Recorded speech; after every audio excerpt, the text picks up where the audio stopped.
Okay, if everyone can hear me, I'll start off with a little introduction. Real quick, Casey, can folks on the remote folks see the presentation? Yes.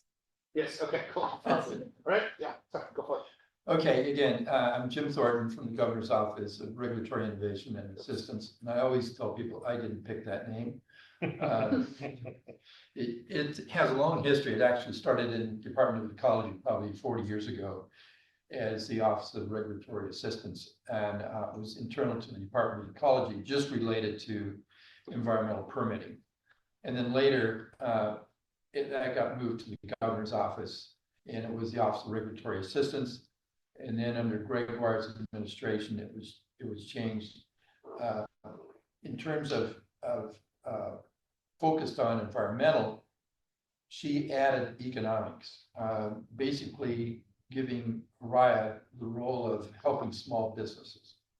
So then we had two functions: environmental assistance and business assistance. Then it was later changed to innovation, because the concept was that our office would help innovate new regulatory measures, and that really hasn't happened. We're trying, and we're working on some things now that I think could be helpful in the future. But generally, our office provides environmental assistance. That's my role. And then economic assistance to small businesses. The economic side has much more, I guess, people. I'm the only person doing the environmental work. And on the other side, on the economic, there's about 5 people. But the focus on that is, I think, unique among states. We focus on immigrants, minority, underserved communities and businesses. And we hold seminars and meetings all around the state.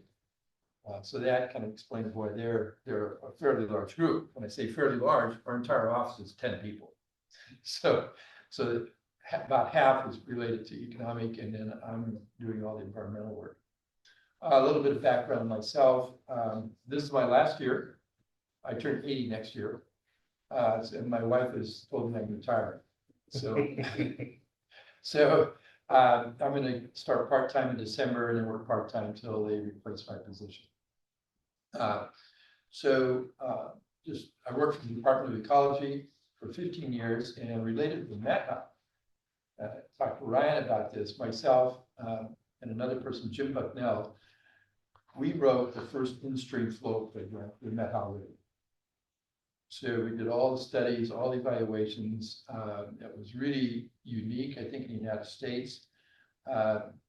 We're using the old big frame computers, calculated what the flow of Methow would be if there was no human interference. And that established what was going to be the base flow. And then we started adding in all the impacts of human activity, primarily white activity, and how much was being consumed, et cetera, and then set a base flow that would support fish and wildlife in the Methow River. The very first one in the state. So I worked on that. And then at that time, too, there was what was called the Columbia River Basins Commission. And the Columbia River Basins Commission looked at the basins within, obviously, the Columbia River and set plans. They were called Level B plans.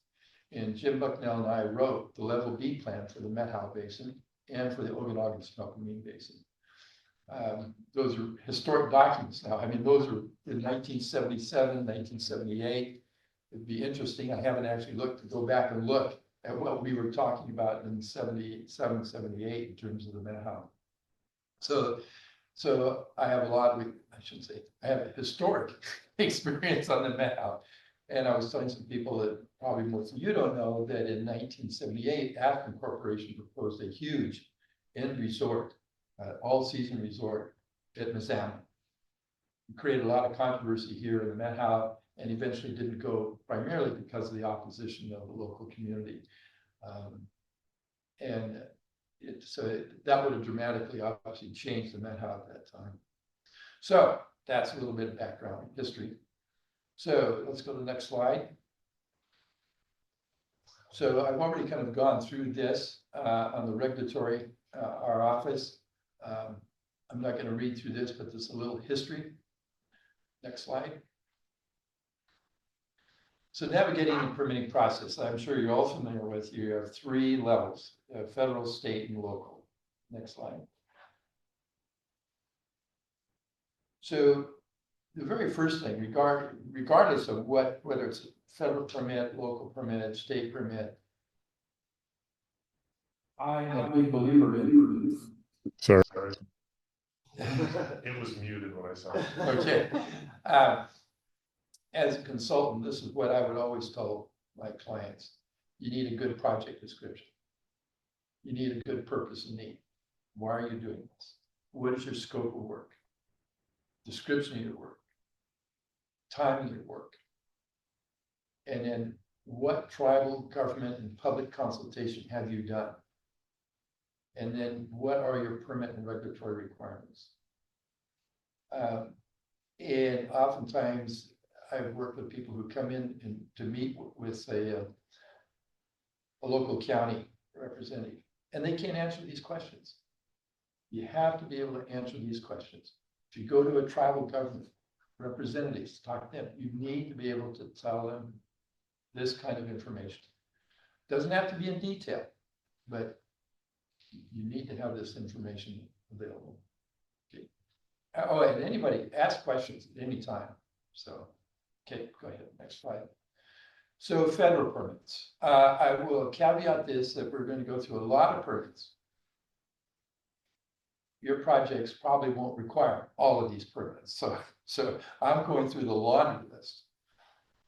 Y'all know about the Corps of Engineers, Section 404. Section 10, 401 Water Quality Certification, Department of Ecology. Section 408, a lot of people don't know about. That is if you have a levee, a Corps of Engineer levee, when you impact that levee or that dike, you need to get a 408 approval. So any kind of federal waterworks, you're going to need that 408. I'm sure you're all familiar with Section 106, National Historic Preservation Act, and Section 7 consultation, and then of course the National Environmental Policy Act, NEPA. One you probably don't need unless you're going to build a bridge over a navigable river is the Section 401 Coast Guard. Yeah, don't confuse that with Section 10 or Section 401 for the state, but Section 401 for the Coast Guard. Okay, next slide. Okay, so let's talk a little bit about these. I think you probably know most of this information. Corps of Engineers, that 404 is actually for dredging or disposal of dredged material. But the definition of dredging is very broad. You remove a log from a river that creates movement of sediment, that would be considered dredging. Section 10, work that would construct or alter navigable waters in the U.S. So that usually 404 and Section 10, if Section 10 is required, are issued together. So they're not, they're separate permits, but they're usually issued together. Section 408, as I mentioned, is altering or impacting a core civil works project, levees, dam, channel improvements, things like that. It's usually not a difficult one unless you're doing a lot of work and really disturbing their civil work. And the Coast Guard, as I mentioned, permit for construction of a bridge or causeway over navigable water. Okay, next slide. Federal consultations. Again, you're probably familiar with all of these. Endangered Species Act, Section 7 and Section 10 of the ESA. I just mentioned Section 7 because if it's a federal project related to a federal project, that requires consultation with the U.S. Fish and Wildlife Service, the National Fisheries Service under Section 7. There is Section 10, which if it is not a federal project or does not require a federal permit, then you should comply with Section 10. Now, Section 10, I describe to my clients, it's voluntary. You're not required to go into consultation under section 10. However, if you fail to go into consultation and you impact, say, sage grouse, you are then liable. So, yeah, How does section 10 relate to section 9? I don't know. I'm used to section 9 being the non-federal consultation under ESA for, say, water diversions that are don't have a federal nexus. We do NOAA consultation under section 9. Okay. It's good for me to know because I didn't know. Okay, Yeah, sorry. I didn't know. No, that's good. You might want to repeat it to make sure everybody hears that. Section 9. I'm not familiar with section 10, I'm familiar with section 9, so I'll have some homework to do afterwards. Okay, well, yeah, well, section 10 is, I ran into a lot out in the Rocky Mountain region with sage grouse. And somebody's going to propose to put in a solar project. And they go marching down the road and they're in sage grouse country. Well, they should go through section 10 for consultation. Okay, so they don't have to, but they're liable if they impact.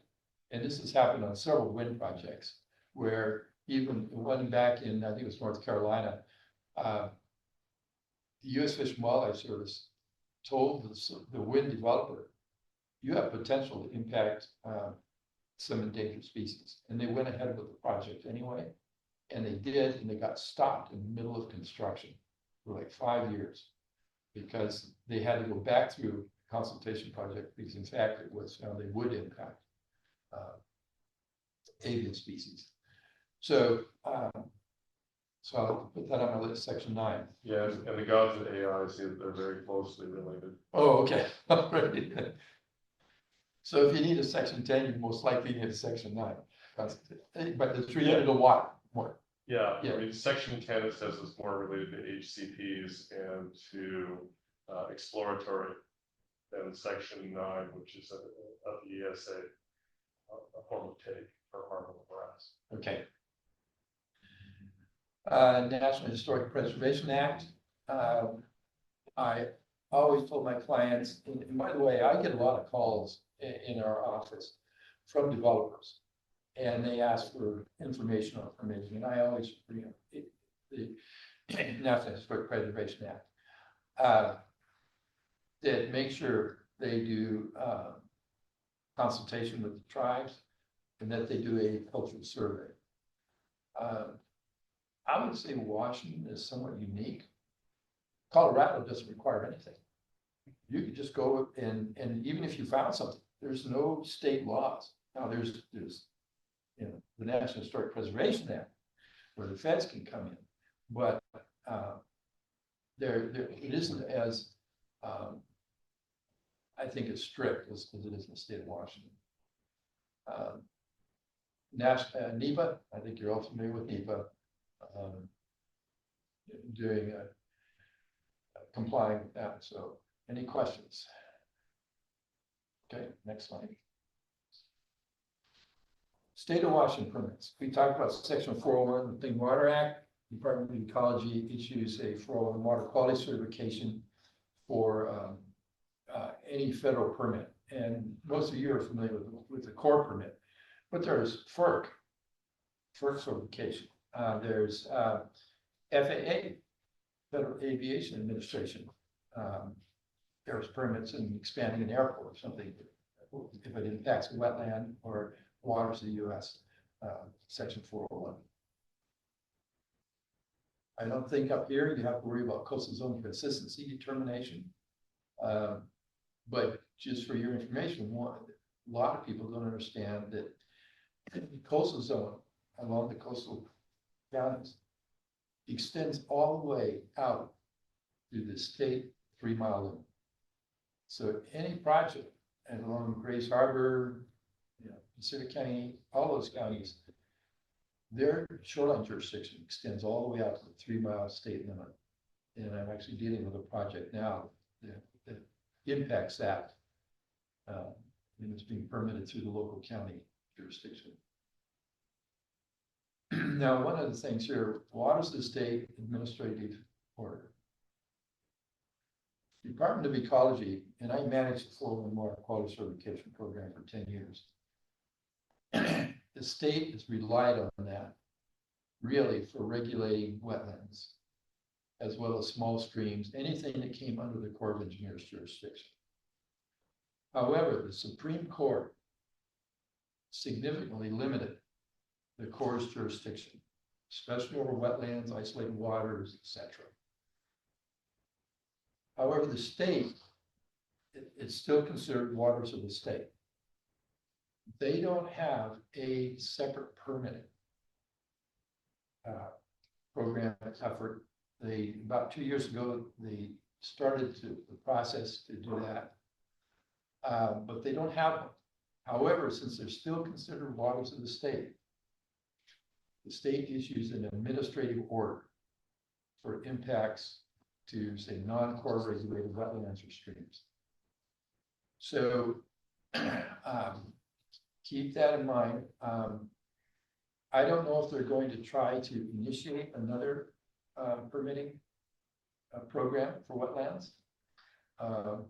I was skeptical of it because, and we'll get to that to the locals, because locals regulate wetlands under critical area ordinances.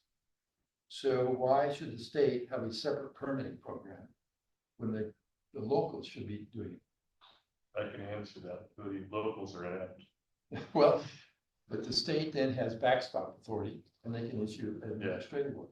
We have found that to be lacking as well since the Supreme Court changed. Oh, and when you say lacking, in what terms? Well, we had a situation here in the Methow where a wetland was filled by a developer. Right. It's not a wetland that has a surface connection any longer. Right. That was eliminated by a county road. The county declined to enforce their critical areas. Ecology was called in, they declined as well. So we ended up in a situation where the developer got what they wanted. Yeah. It would be nice if there was a permitting process that was better. Yeah, I can see that. Or enforcing the existing. Yeah. That's the other alternative, yeah. So, but that's what the state does now. There is no,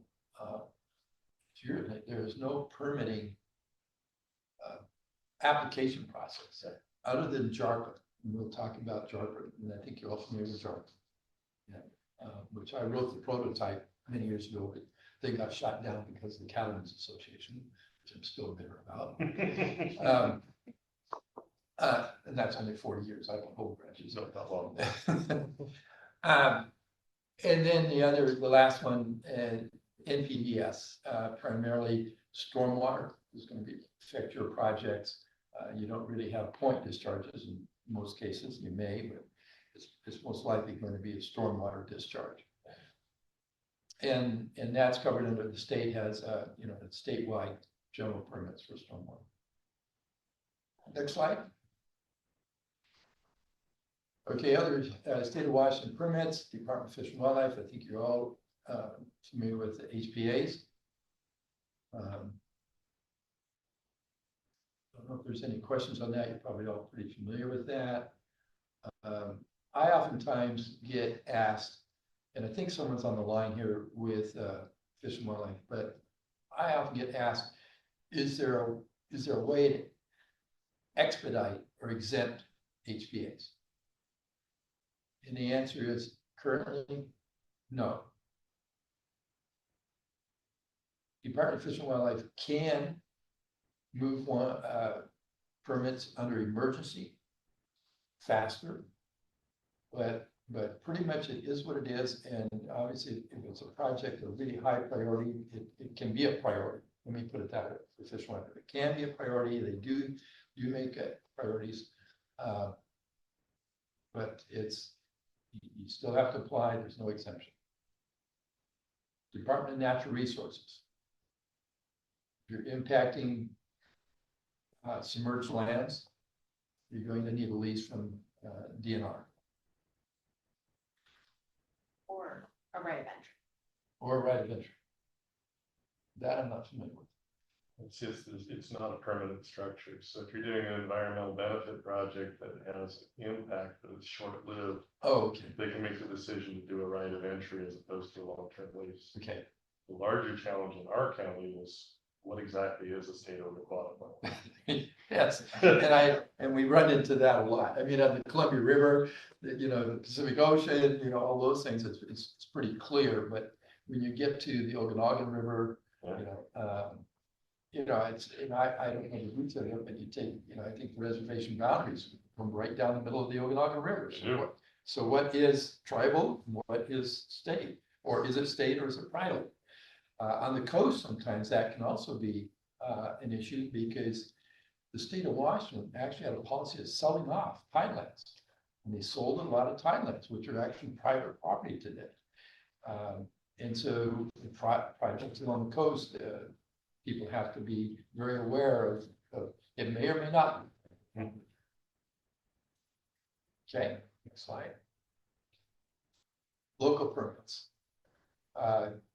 SEPA, State Environmental Policy Act, I think you're all familiar with that. I'm not sure what's going to happen, but I was on a conference call with the governor's policy staff last week. And they were really interested in exemptions. SEPA exemptions. I'm not a big fan of exemptions. And then recently, what was it? The Department of Fish and Wildlife, what was it? HPAA? The fish habitat and that, Policy. the HRP. Yeah, the HRP, that's what I'm trying to think. And it sunset in June. And that exempted SEPA. And so there's some interest in doing that again, and there's some work kind of going on behind the scenes about doing a new law that would be an exemption. My concern with exemptions is if the legislature, and this is what happened on a transmission proposal last year, if the legislature exempts something from SEPA, it's just like a mandate. It's just by fiat, they exempt it. If the legislature says ecology is to promulgate, then it has to go through a procedural, regulatory procedure where people can comment. And then usually ecology will put boundaries on that. Well, it can only be exempt if it qualifies under this. When the legislature says, oh, we exempt this from SEPA. That I have some concerns with because it hasn't gone through a regulatory process. And my understanding is this transmission, which would exempt it, which would be pretty simple things on transmission lines.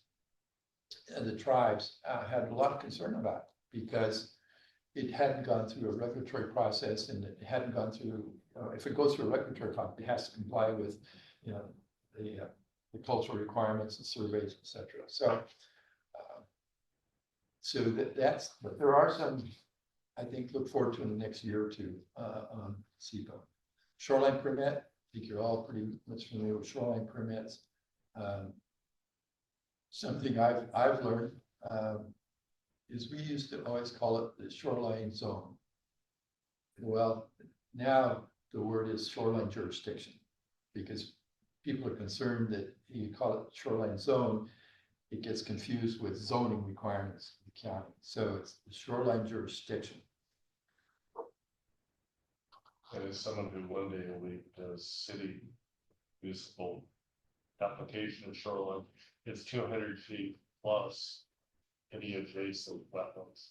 And Yes, so the zone is, I always prefer the zone because it could be defined much more broadly than the misconception quite often. that's a good distinction. That's a good distinction. And as I mentioned, if you're a coastal county, then your shoreline zone jurisdiction extends all the way out to the 3 mile limit. Critical area ordinances. That every county, every local jurisdiction has to have a critical area ordinance. It's pretty much by law, wetlands being one of them, geologic hazard areas, etc. And I agree with you that the local jurisdictions don't enforce those. my position on that is they need more support from the state. You know, I've done a lot of work in Garfield County. I permitted one of the largest wind projects in Garfield County and one of the largest solar projects. Their county engineer is their planner, is their everything. You know, you probably work with counties like this. I do, and I appreciate any county that actually has an engineer in the permitting. Yes, yeah, Most of them don't have that qualification. right. Yeah, they don't. And so I think the state needs to provide more support to local jurisdictions to enforce things like the wetlands, like the critical areas ordinance, et cetera. And that the state had backstop authority.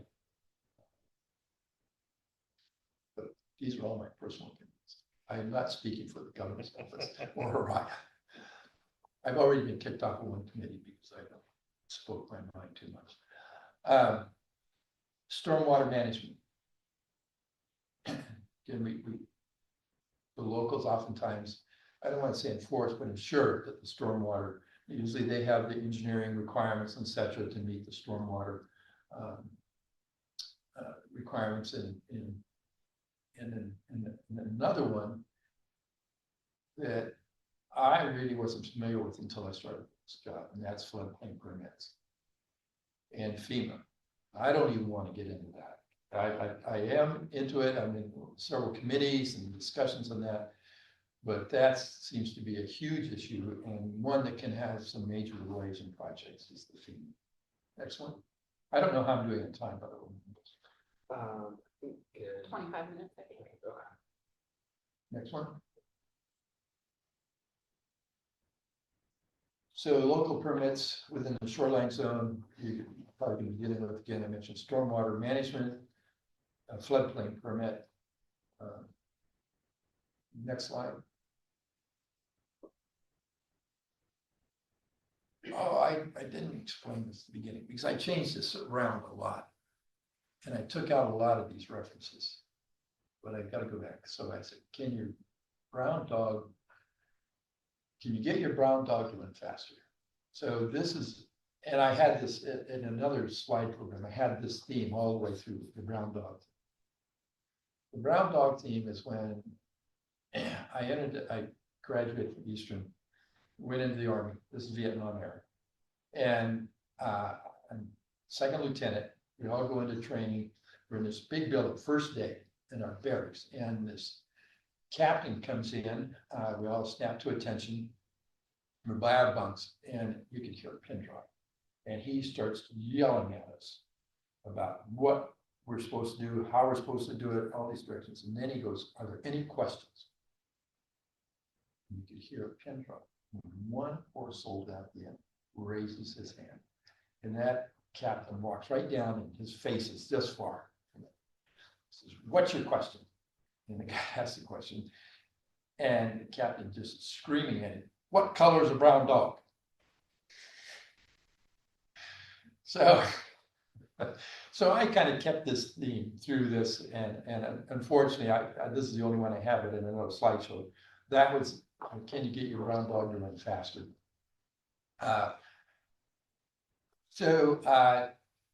legislature, the HRPP, streamlining the restoration projects, wasn't subject to review under SEPA, not required to obtain a local or state permits, other than the HPA.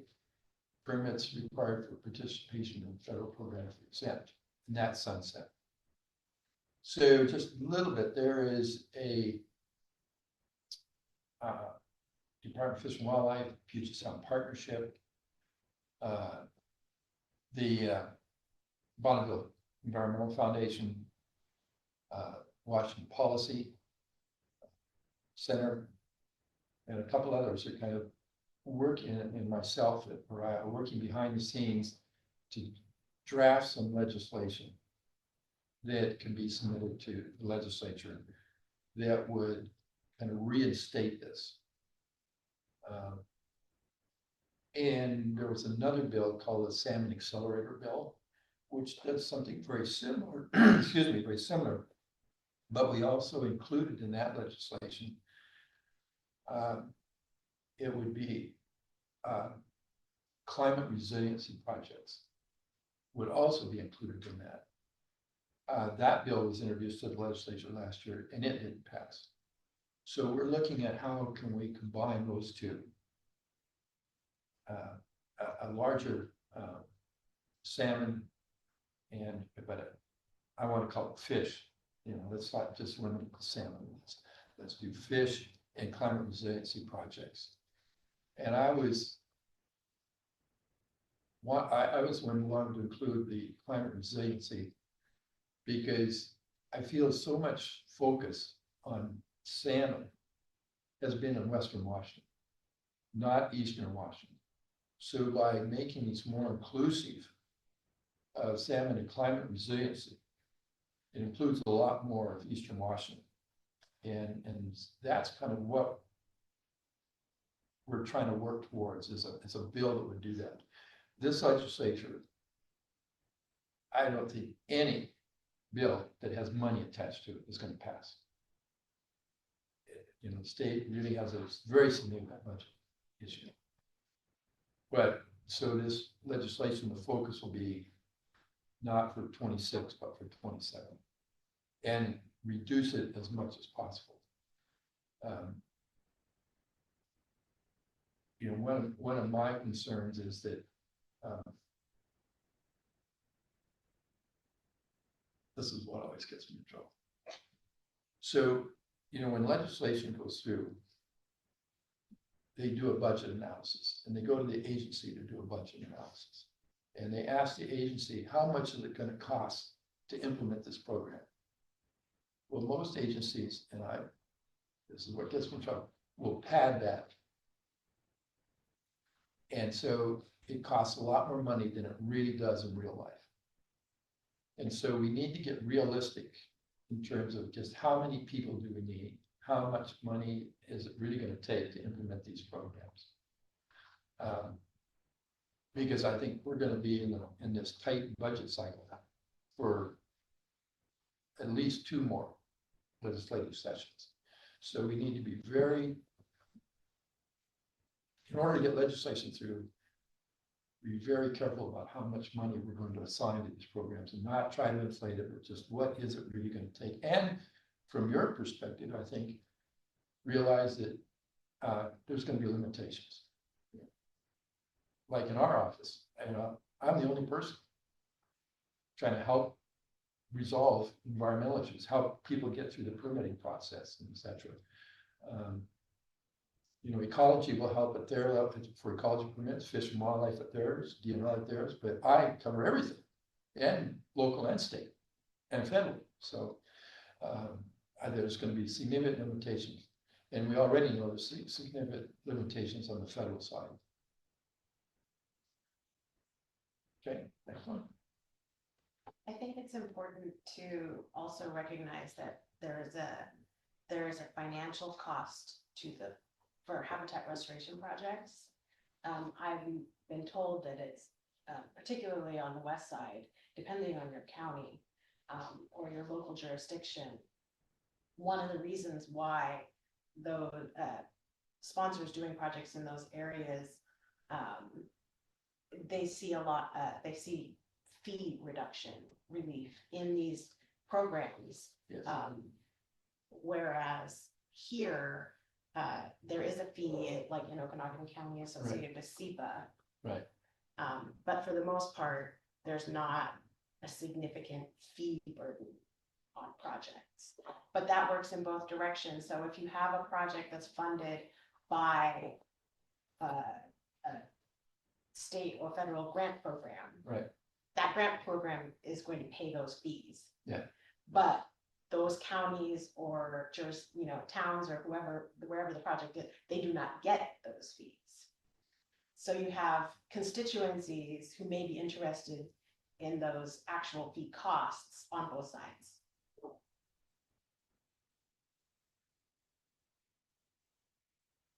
Okay, let me try to feed that back to you and see if I've got this correct.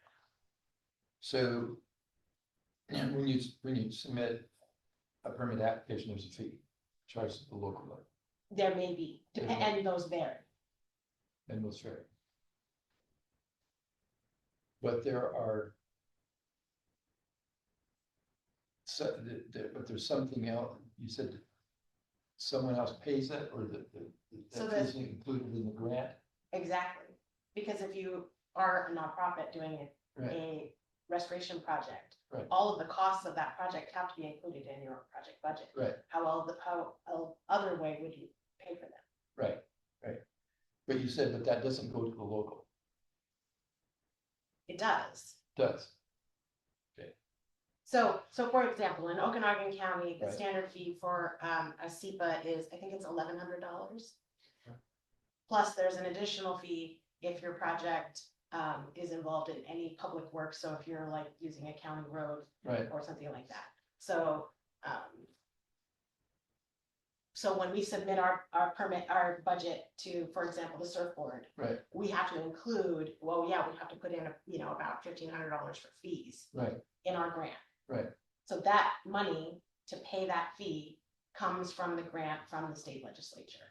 okay, So the legislature, so PACSER and this legislative appropriated funds are paying that fee right, through us through, to the county, okay, right? So you could see how you could argue to the state, you will save money Right. if you don't have to pay that fee as part of this restoration project that you're funding because you want it to happen. But at the same time, Okanagan County, if you say, okay, now all of these projects are exempt, they're not actually having to do that much to get that fee. They're having to publish things, but it is, so they're not getting that fee. right, They have to certify that what you've applied for, the exemption is real of the project. They still have to answer the public, people scream about it. They do. Which is why they aren't necessarily in favor of the exemptions.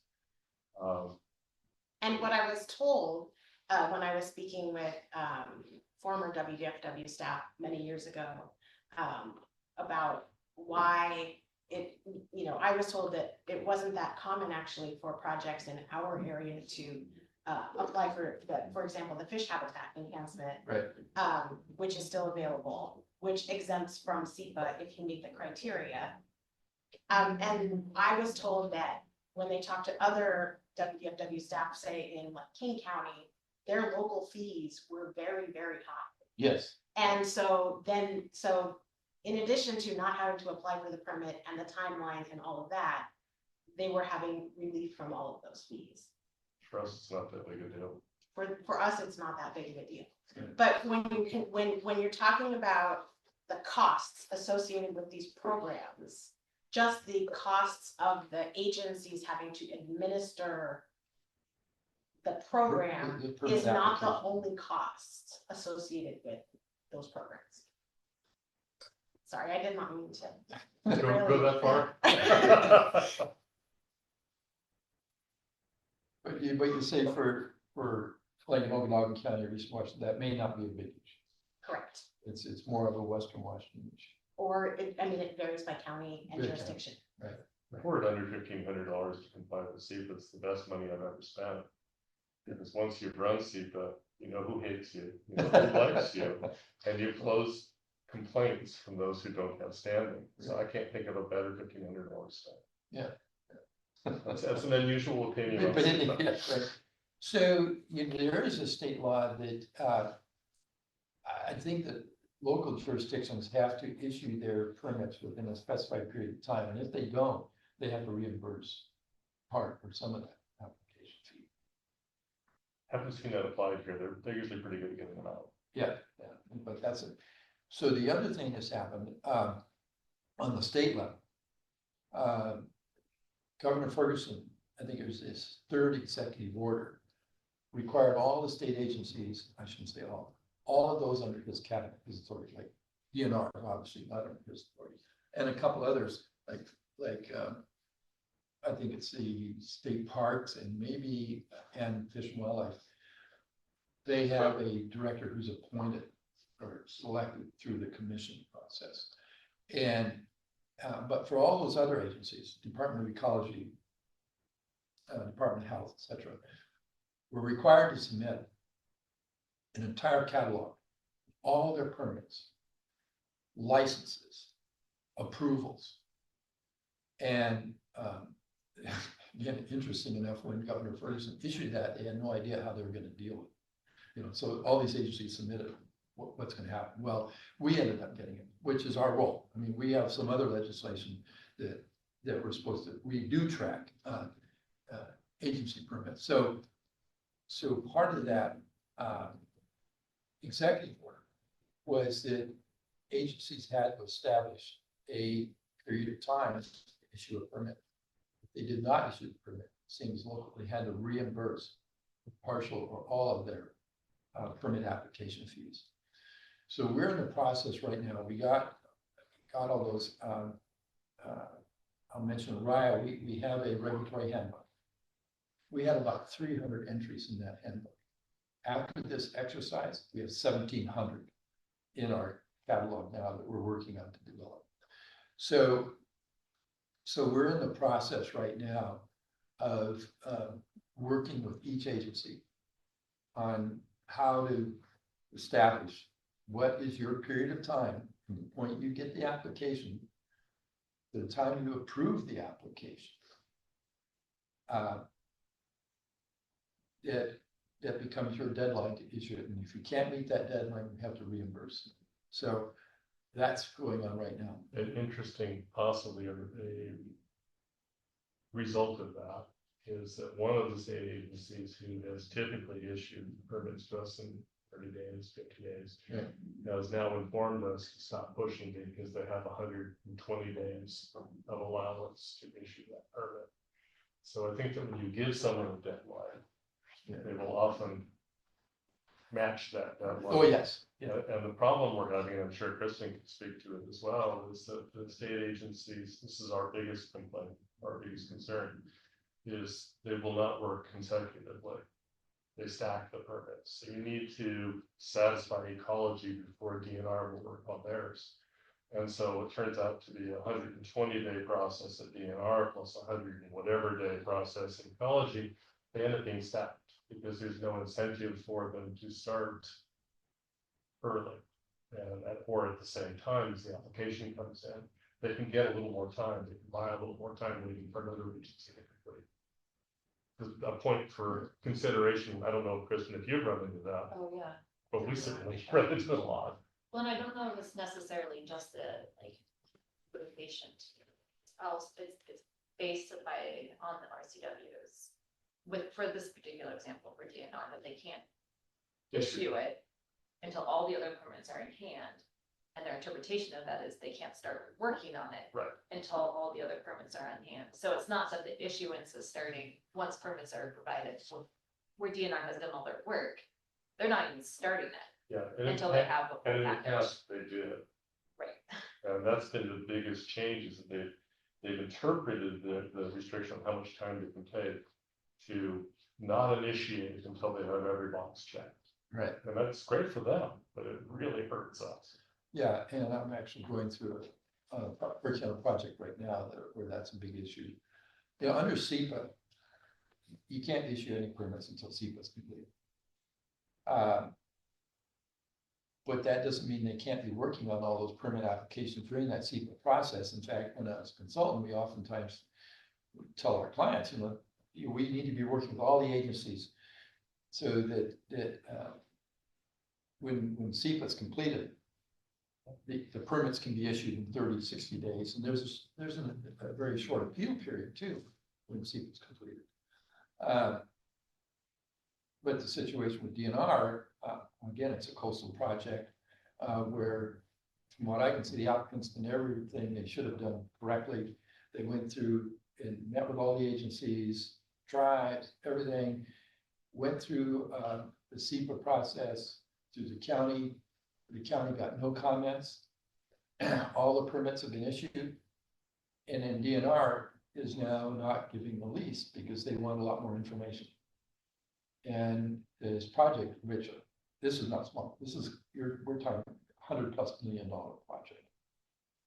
It's now been delayed at least 6 to 8 months because of DNR, and we're trying to resolve this problem right now.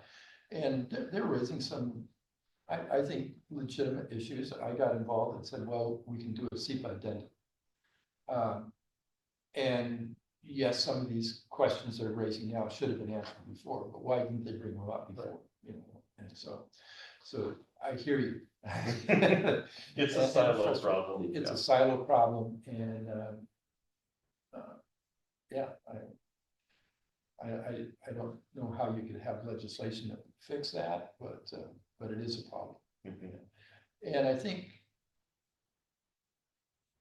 I don't know if this is true or not, I guess from my observation is, but when you have a bigger project with consultants, they work through all those kinds of issues together with the different agencies and can try to bring things together and get it.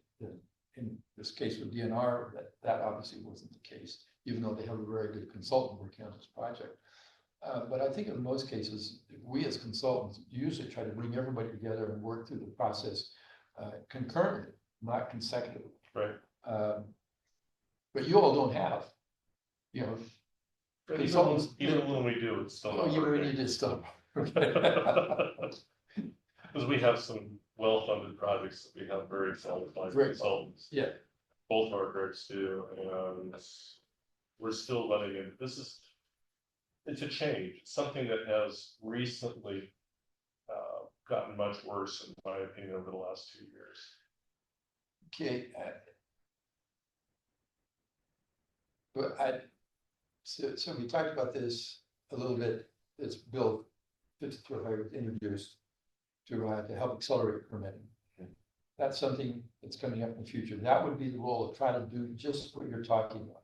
Is we allow, we give them authority on projects, especially grant projects, to come in and work with everybody to get them all on board at the same time and accelerate that permitting. So that's what this bill would have done. Yep. And But I will hopefully still be in the business when it gets passed. yeah.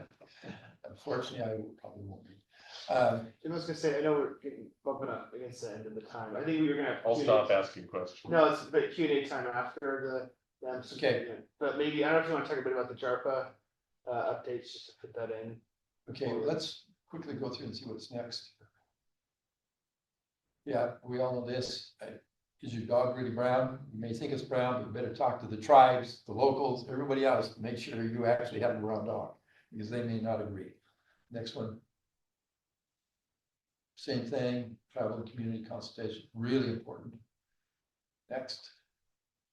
Is there any good news? Yes. Most common permits can be applied for by using JARPA. Okay, let's talk about JARPA. I think you all know JARPA, Joint Aquatic Resource Permit Application. I am pessimistic about the future of JARPA. We are going through right now a kind of revision, trying to make it a little bit more user-friendly, etc. I've gone out to the agencies. We've got really good comments back, and I'm in the process right now of just wrapping that up. And we'll see about the future of JARPA. What concerns me is, and Ryan knows this, he was on the conference call, Corps of Engineers is standardizing their 404 permit application across the United States. And it's not, and it will be required a separate submittal to the Corps. JARPA won't do it. So I was pretty upset. I think Ryan was on the phone that probably everybody realized I was pretty upset, because we managed from the governor's office, and the Corps, in the 2 years they've been working on this, have never contacted us. Apparently they've gone to some other agencies, talked to ecology, but they never talked to the governor's office. And it appears there's not a whole lot we can do right now. If they had talked to us, we could have had time working with our IT people and their IT people to have made it at least compatible, that JARPA would have been customized or whatever for the Corps, or the Corps to us, populate their document. But they're going live. I mean, we're kind of too late. And so I think they say next year, I think, early next year, we're going live with this. And so JARPA won't be, can't be used for Corps of Engineer permits. So the other Department of Fish and Wildlife has their own online application process now, which can be used and not JARPA. My understanding is that it can partially populate JARPA. And then It's much better if you want that, is to fill out the JARPA and send it to them and make them try to make the JARPA answers fit into apps because They don't. the questions are similar, But Okay. just different enough. but just different enough, and they have a character limit. Which Oh. leads to one of Chris's favorite things to say, which is, well, I guess they don't wanna know. yeah, and you're not the first person I've heard that from. Yeah, I got a real earful from another consultant about what he thought about it. But they do have it. And then I also found out that apparently ecology on their 411 water quality certificate has another separate questionnaire that they send out to be completed. before- Yes, they have a pre-filing form. If you fill out the pre-filing form, then there's 30 days before you submit an application. You may or may not need to, and they're much more tied into their specific needs. Yes, yes. So they have also you have to apply for a pre-application meeting. Right. Right. That apparently is going to go away. EPA, and the only reason that they have that is because EPA required it nationwide. My understanding is, in fact, they asked for us to take that reference out of JARPA, is because EPA is doing away with that. So in the future, there may not be a requirement to submit an application for a pre-application meeting. But they still have their form. It's difficult for me because I managed the 411 program for 10 years. And I had a staff of 2. 3 of us managed the entire program. And it was pretty straightforward. I mean, it was all related to just water quality. And today it's a huge program, and I know obviously there's a lot more. It is the one permit or authority that ecology has when it comes to wetlands, what is it, core jurisdiction. And I know I really pushed the envelope when I was there to protect wetlands. We had no wetland fix. We didn't even have a wetland program at ecology in the 70s and 80s. And so I really pushed the 401 water quality certification as it pushed the envelope. But also very recognizing there's a pendulum that can swing one way or the other. So if you push too far one way, that's going to come swinging back at you. So anyway, I don't know. Much more. Yeah, I'm trying to go agenda. Is it? I mean, next we have Yeah. them speaking and then. Yeah. You can interrupt us. Yes. Yeah, I mean, Interrupt their play. unless there's any burning questions, we can put a pin in it and go to answer. And if there's any follow-up questions at the end. I'll save it for the end. Yeah, maybe just, is there any online questions, folks, for Jim before we transition? Cool, okay. Maybe I'll stop my share and then. Tara, I don't know if you can. You can just share. I don't know if I have to give it to you or.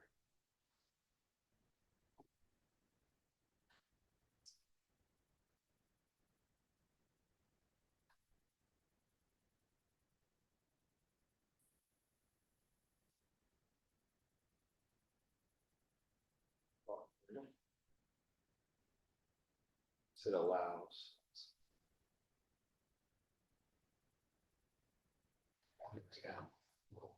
This thing was something else and figure out thanks for the pushing button. No, it seems like that.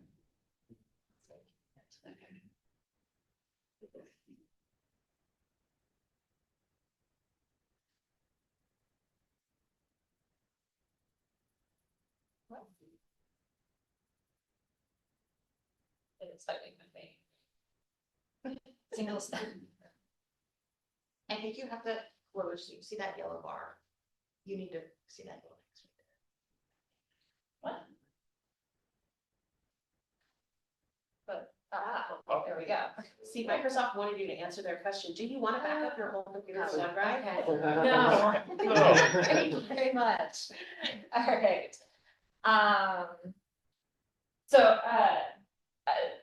As I introduced myself earlier on, I'm Terry Gregg. I'm the project manager for the Sugar Channels Reconnection Project, which is a component of the Sugar Reach project. Got a left naming that is essentially uses the same name for multiple projects. So I'm here to talk about lessons learned. I've included permissions into this because oftentimes permitting and permissions is somewhat used interchangeably. Often the permissions component has kind of the same amount of weight as some of the permitting stuff. And we often even refer to some of those permissions, such as the DNR right of entry as a permit, even though it's a permission. So when MSERF sat down to start putting together this presentation, we were sort of brainstorming different ideas on how to present sort of this process of permitting, which certainly takes a lot of time for sponsors as they're putting projects on the ground. Our initial thought was to follow some sort of theme of Pink Floyd's The Wall. And ultimately, we ended up on a Mario Brothers theme. This comes with the complete disclosure that I am not by any means a gamer. So I will be making up to some degree some of my references. So if there's someone online or in the room that is a gamer, give me some grace. She still thought it was better than another brick in the wall, which was mine. Yeah. So what we have is, as we look to put a project on the ground, we've got a considerable number of permits and permissions that we need to check off the list before we can actually construct the project. So here we've got player one, a list of 12 different permits. Some of the things like SEPA or NEPA, I don't have specific slides for them, but at least the SEPA will kind of get discussed within the HBA component. And then player number two, we've got the project itself. So in this case, the Sugar Channels Reconnection Project. When you go to start to put a project on the ground, it can seem like the permitting and the permissions component is a bit of a brick wall. And essentially, as a sponsor, we're looking to knock that wall down to get to our goal of implementing that project. And we look at permitting as hurdle. So I'm going to try and reframe how we're looking at permitting as part of this presentation and look at it more as a cooperative play. What we found in general that permitting agencies are actually quite willing to work with sponsors, but they're stuck in fitting into this particular process, which takes a lot of time and a lot of resources on sponsors' behalf. So we're not at the game over right at the beginning. Good presentation. Even though it feels like Sundays. But what we're going to do is we're going to kind of start this process, start the game. I'm here to provide a little bit of help on lessons that we learned with the Sugar Project. The Sugar Project was a big project. It was a very complex project. We're actually currently in construction, which lessons learned is don't sign up for a presentation in critical component of construction. The number of times that I've conveyed to poor Jessica being like, why are we doing this right now? So we are in our last probably 10 days of construction on phase one for Sugar. So we're in the midst of constructing all our wood structures. Excavation is pretty much done. So we are planning on being done pretty much substantially complete by the end of next week. So they got a lot of work left to do, but we're pushing hard. All right, so I'm going to share some of the lessons that we learned. We certainly learned a lot in terms of how MSERF approaches projects, and we hope to share that with you as well. So kind of some just general takeaways that are going to come up as I go through each of the permit types, and I've got a slide for each one. I'll kind of go through. We sort of got a little bit more of an introduction to the different permit types and a 101. I'm not going to get into that component. It's more sort of our general takeaways from each of the different processes. I'll go through the slide and then I encourage I'll do my best to kind of track time. We don't have it. I'll sort of cut people. If the discussion goes too long on a particular one, I'll cut us off and then we can come back to it at the end of the presentation. In general, permitting, start early. like earlier than early, you think is early, is definitely a process that takes a lot of time. And probably any sponsor is aware of, being right up against, wanting to start construction and you're still waiting on one permit or another. It also, we find quite helpful in terms of the bidding process, if you can offer the contractor some assurances that that permitting process has been complete, because that takes away a lot of their uncertainties. And you typically, as much as you can reduce those uncertainties for a contractor, you're likely looking at a lower bid. Something that we have found that has a lot of success is sort of a non-formal pre-application meeting. Generally permits and the regulations around those permits are set up for more development versus river restoration work. So how a river restoration work project fits into that process might be slightly different. It's sort of like putting a square peg into a round hole. It's the rules weren't necessarily written with fish habitat projects in mind. And so by having those conversations early, you can get a better understanding of where some of the gray area might exist. And we found generally that agencies are pretty willing to work with us. What we are also finding, especially over the last 9 months, is we're seeing a lot of staff turnover. And I mean, there's some people are aging out, but then also we have a lot of loss in staff just as changes on federal level, especially even state level, is after those meetings and you can sort of agree upon what your process is to document that. So as staff changes, that is documented, because you may not necessarily be working with the same person at the beginning of your process as you are towards the end. And in those meetings, sort of looking at this idea of a co-op gameplay versus a multiplayer gameplay. That's my camera. I think I got it right. Can we ask questions? Questions? Sure. Well, not a question. We get a lot of calls from contractors, consultants, who say, "Oh, part of my contract is I have to get this permit," but they haven't gone through. Like the contractor be the people building the project. Yes. We generally, for MSRF, we take care of the permits. We don't hold our contractor responsible for the permits. The exception of that would be like the general stormwater. Right. Okay. And most contractors are fairly larger, unless they're a very mom and pop person. Some are probably more familiar with the general stormwater permit process than Okay.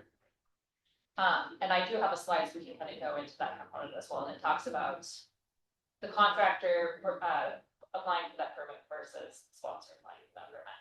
Yeah, I would definitely say the sponsor is better because the engineering firm or the construction company oftentimes doesn't have the skills or knowledge, et cetera, and they really don't know what to do.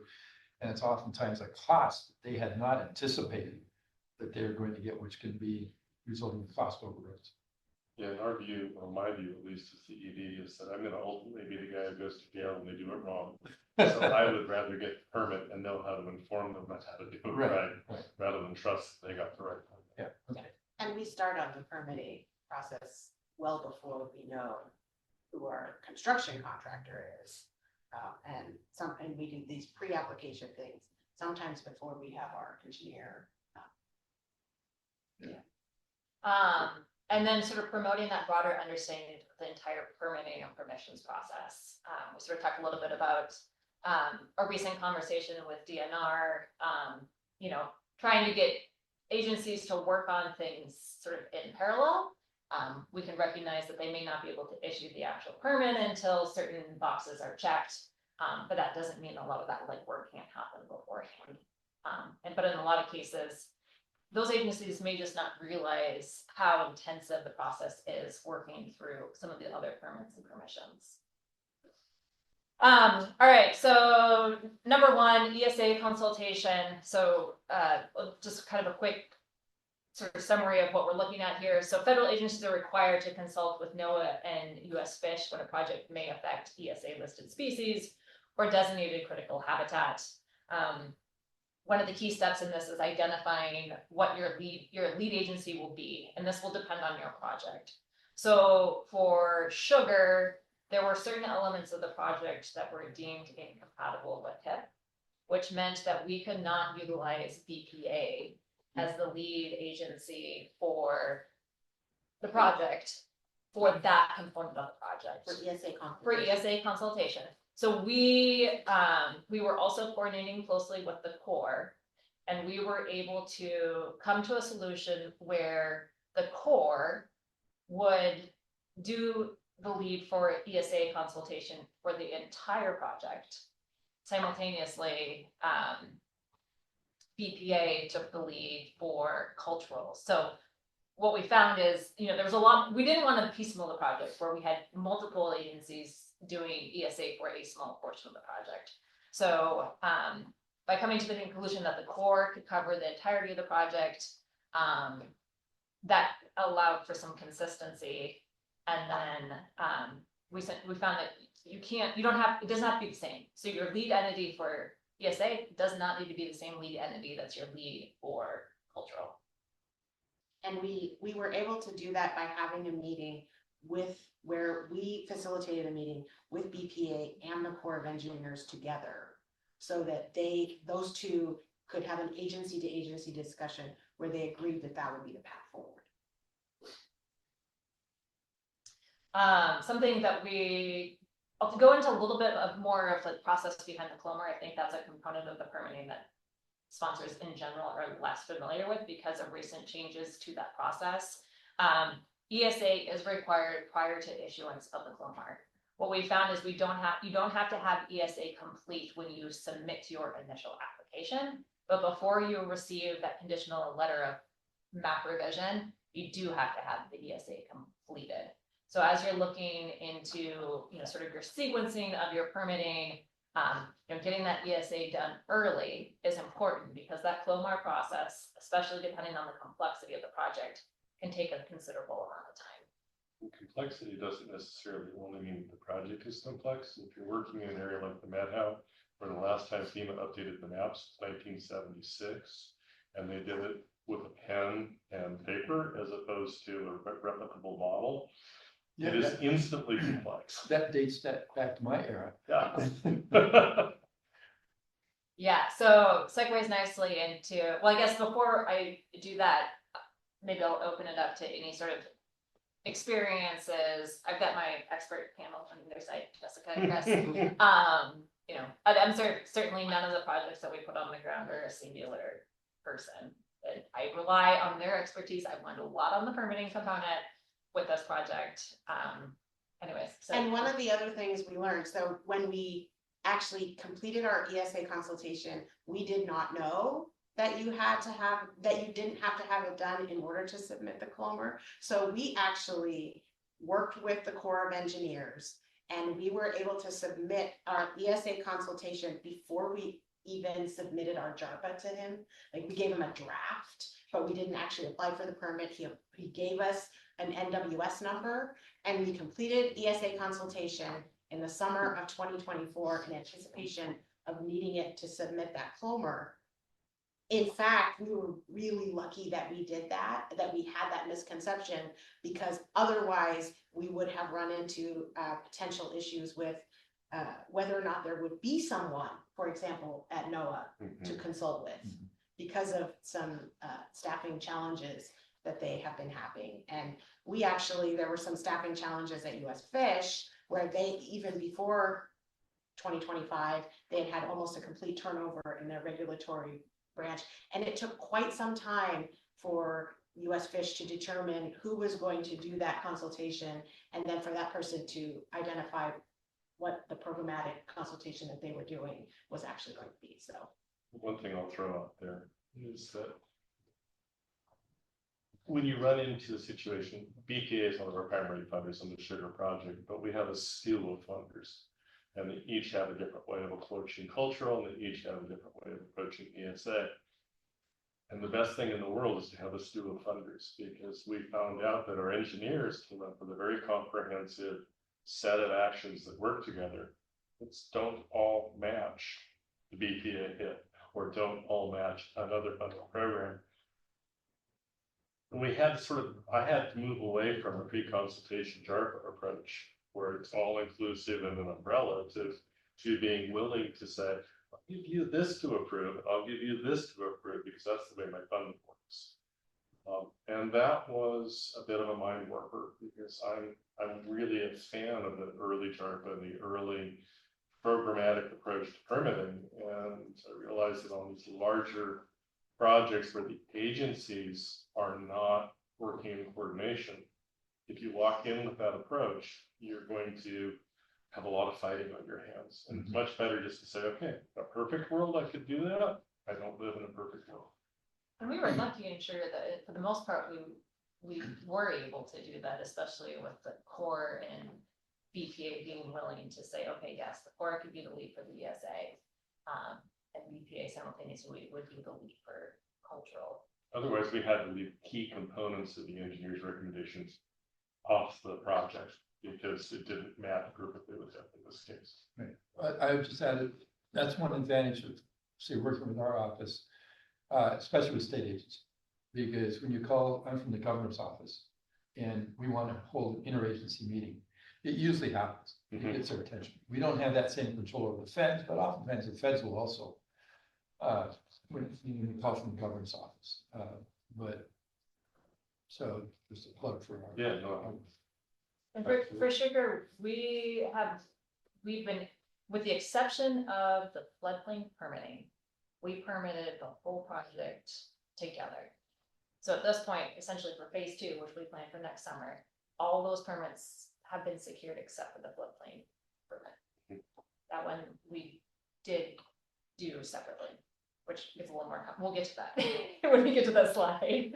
All right, well, I'm gonna keep moving, just in the interest of time. So Clomar, Lomar. So Clomar, conditional letter of map revision, that is what you get prior to doing your project. This is issued by FEMA, and it's essentially required for any project that results in a greater than 0.005 feet rise on any cross section. And that guideline refers to if you are in a mapped floodway. So middle Methow mapped floodway, as you get up into some of the Methow smaller tributaries, those aren't necessarily mapped, and so your criteria changes. This process is an iterative review process with FEMA. For sugar, when we did our pre-application meetings, we essentially received the recommendation that we should anticipate approximately 1 year for that process. Which means, you know, you need to be at your final design well in advance to doing construction. As I mentioned, in order to receive your Clomar, you need to have that ESA consultation complete. And then the Lomar component is essentially what you receive after your project is complete. So that is the letter of map revision. And that's where the changes that your project produces, as well as any updates that have happened since the last map update, are incorporated into the effective map. So Chris referenced that the maps are pretty out of date, particularly in the Methow. This probably isn't something that you would see on the west side, or maybe even in Chelan County, I can't speak to, but for Okanagan County, the FEMA maps that are currently effective were done in the late 70s. So essentially it maps the river and that floodway based on what the river floodway looked like in 1977. We've seen considerable changes since then. Rivers are in completely different places. In some cases, yes, we do have, currently the rivers, and there are a few locations even within the sugar project area where the river is no longer in the floodway or even the floodplain. Which could technically mean you didn't have to actually get a Clomar to do the project, and that's fine. We didn't choose that path. So the other component beyond in terms of just like the actual delineation of where that floodplain and floodway are, is that 1977 map is utilizing hydraulic data as of 1977, which means essentially it is not incorporating the last 50 years of flows. FEMA right now is in the process of doing a map update. And that map update is expected to come out in the next, well, the last time we got the update was maybe before a lot of sort of the agency-wide reduction in staffing, but as of 6 months ago, they were expecting that they would see those updates 26, 27. So within the next year or two. Those map updates will essentially update the map to 2015 conditions.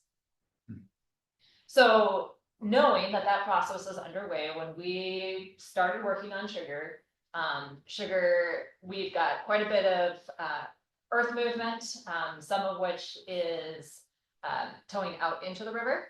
And we've got a considerable number of wood structures. And so we essentially identified early on that sugar most likely would be looking at to be a bigger rise and require a Clomar Lomar process. We held numerous meetings with FEMA. Our initial hope was we could essentially, as a group, recognize that if a Lomar process was very expensive, but because they were in the process of doing these updates, even if we went through this process, which was essentially both time, it's a lot of design time, a lot of engineering time, and also it extends that permitting process out. We could just recognize that we would go through that entire process and submit the Clomar and receive a Lomar. They would issue the map update, and that essentially would get wiped away. Because when they update it, it's going to go to a 2015 condition. So any Clomars that have happened between 2015 and 2026 is fair. We did not gain any traction on that. So as a result, we moved forward with a Clomar. We drafted our first Clomar in August 2024. It was provided by our engineer consultant.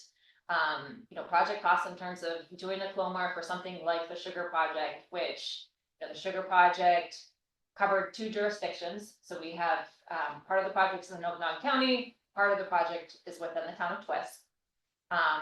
And also with that, we span multiple panels. So it's a complex project. I'd say for the Clomar component, we were probably looking at engineering costs between $80,000 and $100,000. It's not cheap.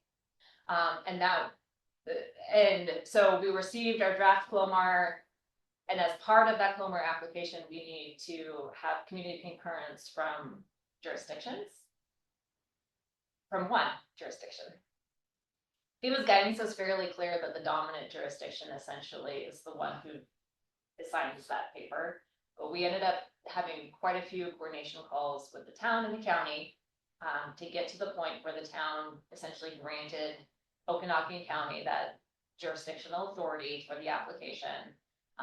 That's a process that in the end took about 2 months and thus delayed our ability to submit the application, which essentially meant rather than completing the whole project this summer, we identified that we would not be able to complete a Clomar and opted to go towards a phased approach. And so for sugar, our phased approach is phase 1 looked at what project elements that we could do as a unit that would not cause a rise. We were lucky in that we didn't have to piecemeal things together very much. Phase 1 creates no rise, but is also 100% functional as its own project. If for some reason phase 2 never happened, we still see phase 1 operates. So we ended up going through a no rise process for phase 1, and then essentially identified, okay, we'll go to phase 2, that we will do a Clomar. For those of you who are familiar and have seen many presentations on the sugar project, phase 1 is sugar left. Sugar lower left. Sugar lower left. And then phase 2 includes essentially everything else. Challenge between the Lomar process, on the simplified, and the no-rise process is you're using different effective flows to make your determination. So it's this really interesting, it ties back into Mario, where the longer you look at the process when you're going through a Clomar or a no-rise, the more the little squares change places. And there's not an easy consistency to find over a 1-year process in choosing between no-rise and Lomar. Well, and kind of going back to doing those pre-application meetings with the different agencies. So for Clomar and Lomar get pretty intertwined with the floodplain permitting process. And so the county does the floodplain permitting, and they're the ones who essentially accept a no-rise. if you go through a Flowmar or Lomar, that reiterative process is through FEMA. We had a lot of meetings that included both FEMA and the county and ecology for that matter. And in our conversation specifically with the county, you know, we essentially said, does this make sense to use this effective flow that we know is out of date? What do you think about us essentially presenting you with a memo, having our engineering go through and essentially update that hydraulic information? So what we're using is the best available data. And they said, yeah, that makes sense. So we were typically FEMA's guidance is for a no rise process, you use the effective flow. And the intent behind that is to take some of that burden off of the countywide jurisdictions, that they're not being expected to, you know, do this engineering and analysis to update those flows. For sugar, we said, well, we're not going to put that on the county. We'll put that on our engineers. And our engineers essentially will take the responsibility of updating those flows and doing the analysis with those updated flows. What that meant is that we were able to use current hydraulic data to meet the no rise requirements, which the current hydraulic data had a lower 100-year flow event than the effective. 1977. Correct. Correct. So it was one of those cases where, in fairness to the county, we reduced their burden of having to evaluate the application, and they were perfectly happy to see that it was stamped and proven. Had we followed the guidance that we had been given, we might not have asked the question. So that's one of those situations where working with your consultants and playing the 5-year-old in the back of the bus and being willing to ask questions worked out quite well for us. Yeah, so we went through that entire process with Eagle Rocks, which is what we constructed last year, which is a component of the Sugar Reach Base project, where we used the updated hydraulic information to do a no rise. Our general assumption was that there was enough work in sugar that was creating a rise, that sugar itself would be a Flowmar and Lomar. For that initial draft, we were essentially looking at something on the order of half a foot over 3 cross sections. We moved to the phase approach for phase 1. This does get really complicated. It does. With some design revisions associated with the phasing of the project, the evolution of the design in general, when the second draft of the Clomar came through earlier this fall, and that Clomar still included both phases, we found that we had 0.07 feet rise, so about that much on one cross section. And we went back to the consultant and we said, is there any way Make this go to away. make this go away? Because we were already doing excavation along that cross section, and they said, yes, but the problem is if we go to a no rise, we have to use the higher flow. And we said, well, actually, we have precedent that's been set both by project that MCERF has done and other sponsors locally, that the county, if you are willing to essentially provide that updated hydrology analysis and certify that as a no rise, the county will accept that. And so in the end, we ended up with sugar being a no rise project. After $80,000. Yes. Yes, we did an entire Clomar, but we still had project cost savings in that we didn't go through the iterative process with FEMA, and we also didn't have to do the Lomar. So the Lomar is a process after the project that essentially is taking your as-builts and doing those actual map revisions, also iterative, also probably about a year for something like sugar, which is important to remember if you are looking at a Lomar project, that budget-wise, your permit application obligations aren't done until a year post-construction, which typically we don't have that post-construction permitting budget already planned. So I guess the one reason that we're here, while you've got machines running around on the soil out on the project, is that what saved us was coordination with other groups and coordination with other consultants that have been trying to figure out how to deal with the loss of Region 10 exemption. And we're all making up this Lomar, no rise stuff as we're going, sharing information across groups. is what saved us in this process. So if you guys are, if anybody else on the phone or in the room is running through a pounding your head against the wall floodplain permit, that's a good reason to collaborate. I don't know if ORIA can be useful in that, but most of the county staff wants the technical ability, and it falls on us as project proponents to say what worked for you. How did you slay this dragon? That's a good segue. Jason asked, this is about 10 minutes ago, he asked map updates for the Methow, Okanagan County or Washington. Okanagan County is in a mapping effort that started in about 2018 or 2017. Okay. There are other processes throughout the state, but we were referring to the update for the Okanagan and the Methow watersheds. And it's still not adopted. And what we have found on the Okanagan watershed side is that the new maps are as bad as the old maps, just in new and exciting ways. And so there's bad enough that the FEMA rep requested that we appeal them and force them to do them again because he didn't have the authority to send them back. Because I need you to appeal. So disappointing after 8 years of meetings and process to have to throw it back to them again. But those maps are available for review, Mhm. and those are essentially based off updated hydrology.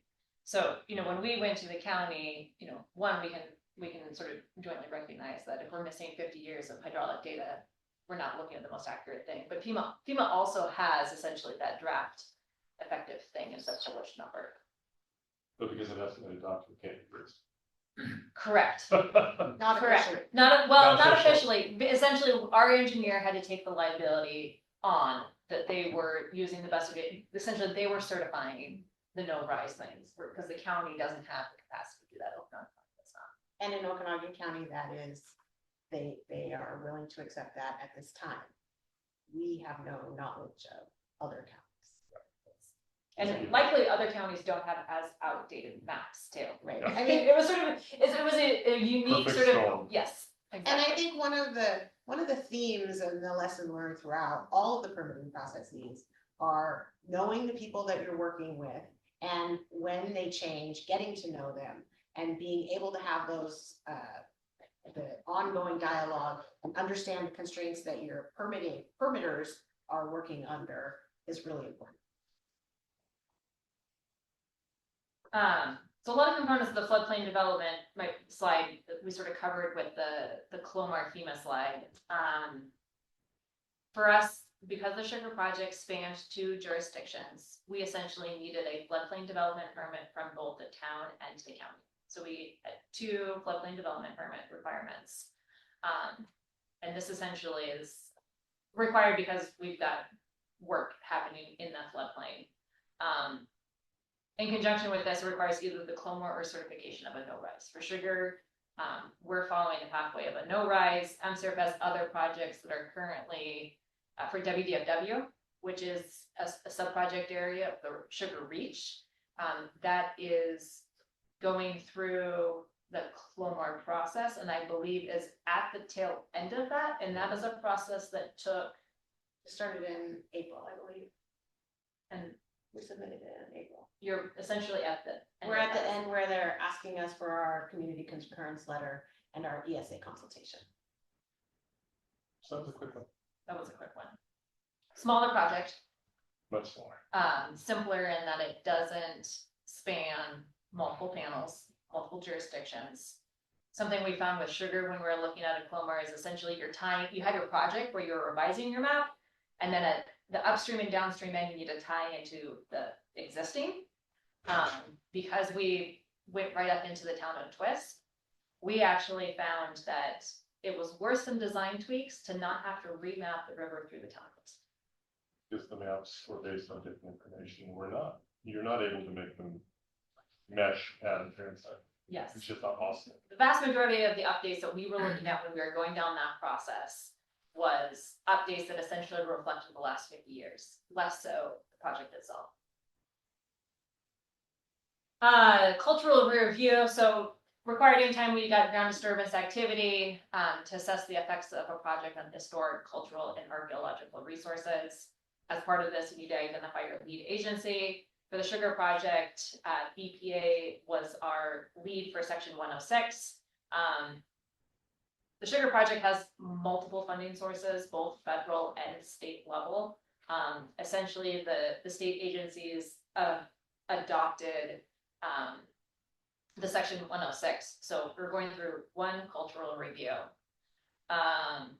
Something that we found in this process is getting archaeologists, having archaeologists available can be tricky.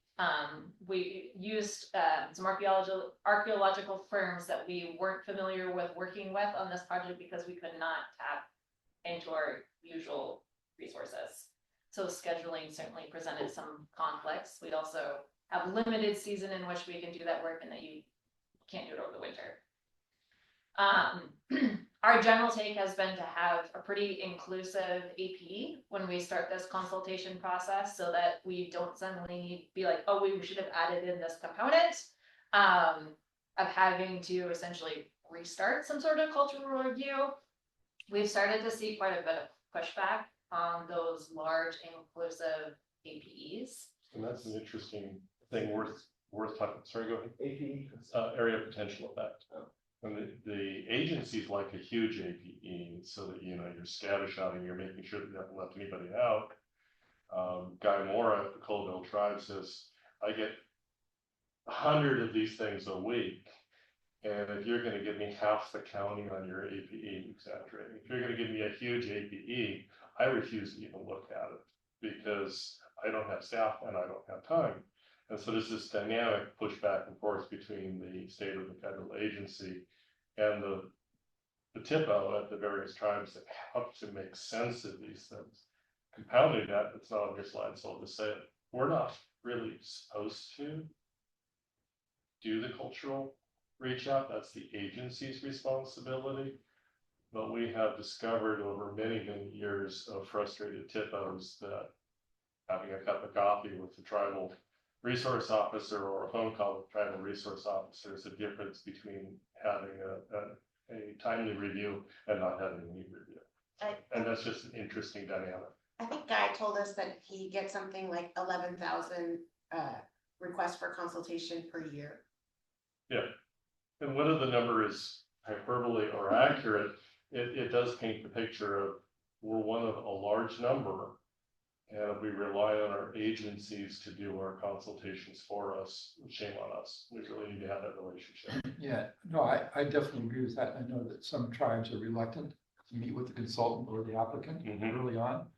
But on the other hand, if you wait for the agency, you're already into your permitting, you're already in your design, you're already done some of your work, you know, groundwork. Yeah. And now you go to the agency, now they start consultation. Well, it can set you back months, if not longer, because, but, so it is really a chicken and egg sort of. It is, and it's, we've had agencies, I've been yelled at by people at BPA for stepping on toes by reaching outside of the process and having those conversations, but it's okay, I'm happy to get yelled at by somebody. Right. It makes the project go better. Right. So what we learned with the Eagle Rocks project last summer is we had an inclusive APE. And when that went to the Colvilles for consultation, essentially we got a pretty strong reaction because of the size of it. The APE essentially, it just draws a polygon around anywhere that you might possibly be having an effect based on your project. So, you know, you're going to have access roads drawn in there, staging areas where your project actually works. More often than not, it also includes a lot of the blank space in between. And what we ended up doing is having a dialogue with Guy Mora with Colvilles. We created some additional maps that essentially within that polygon shape, we produced some shading, and that shading essentially looked at color coding different types of impact. So with that, we, you know, river areas where the river had been in the last 50 years essentially was identified as a tone. areas where we were only, driving or staging, where we weren't actually doing ground disturbance. We had a different town areas where, we were putting wood structures and actually doing excavation, essentially, that was outside of that ordinary high water, or where historic river channels had recently been, were essentially highlighted as, those are the areas where an inadvertent discovery would be most likely. So our hope with that was to, not this entire, 100 acres Narrow it down. is equal in terms of what our potential impact is, but rather sort of ranking that impact. I think that it got us across the finish line, but in the end, we did have a monitoring requirement associated with that project. Despite the fact that we had done a survey, with no fines associated with that survey, and no documented historic fines in that area. So they did require us to have a monitor on site, for any ground disturbing work outside of ordinary high water, which was an unexpected expense. So there's an expense component to that, but almost more importantly, there was a coordination component of that, where we actually had to have a monitor on site anytime a contractor started to move dirt. And because of the nature of that project, I think we had to schedule 3 separate visits Research stops. over a 3-week period, which anyone who's tried to nail down a contractor's schedule to that degree is really, really challenging. I'd have to say the firm that we used, they totally rallied to it, and within 24-hour notices, we're able to always get us somebody. But I have to imagine that wouldn't necessarily always be the case, in which case you've got a pretty grumpy contractor waiting to move forward. MServ is working on a project, 3R, upstream of the Sugar Reach, where we have known fines. And when we went to go do that, we sort of, asked the question of, can we do one or the other and not both, being a survey or monitoring? If you're going to require monitoring, can we not do the survey? You said at your risk. And we were able to, so for the 3R riparian project, we were able, where ecology was the lead for, they're calling it section 106 on behalf of the EPA, because they're 319 funds and RCO funding as well. We did have a monitor for those riparian plantings instead of doing a survey of those areas. One of the things that we figured out during 3 of the projects is that instead of consulting on every fence post for catalytic solution during construction, we went to modular panels that have set feet as opposed to pounding a T-post. And that greatly reduced the anxiety of the tip-up. We were no longer doing ground disturbance every time we moved a riparian fence or a cattle fence. Hadn't occurred to us, cost was about dead even between doing the fence one way or the other. And the modular ones are reusable in the next project department easily. So it worked out well, but it was just the idea that we had to have a monitor for every T-post going in for a fencing project was just mind-numbing to try to figure out how to do that. And we did have a monitor for all the holes that we dug for the 3R planting. For plantings. For the planting project. Yeah. And by the end of it, when Camden was talking with the archaeologist, he's like, well, what about that area? And he says, we've been here for 3 weeks and watched you dig thousands of holes, and we already surveyed that area for the in-stream habitat restoration project. And we're not finding anything. You're good. But if you can find ways of doing things unconventionally, like using modular panels instead of fencing, you can build a better relationship with your tip-up. I actually had a project where we had to have a paleontologist on call for any kind of bones we found to ensure they weren't prehistoric. Right. Each time. Each time. You don't know how many coyotes and cows and other bones we found, but we didn't find any prehistoric. We actually I'm found, pretty sure for Eagle Rocks, for the monitoring thing, there is documentation of a deer bone. on Fraser Creek, Modern. there's documentation of a cow bone, and we did have to stop construction You did. until we had someone come on site and say, cow. Yeah. So the other component of the cultural review, I mean, there's a formal process, the section 106 or the 2102. But what we're starting to find locally is we're starting to get a lot more vocalization from local tribal interest groups outside of that consultation process, that are looking to be consulted. Which for sugar itself, I'd say this was a component that came very close to completely derailing the project last minute.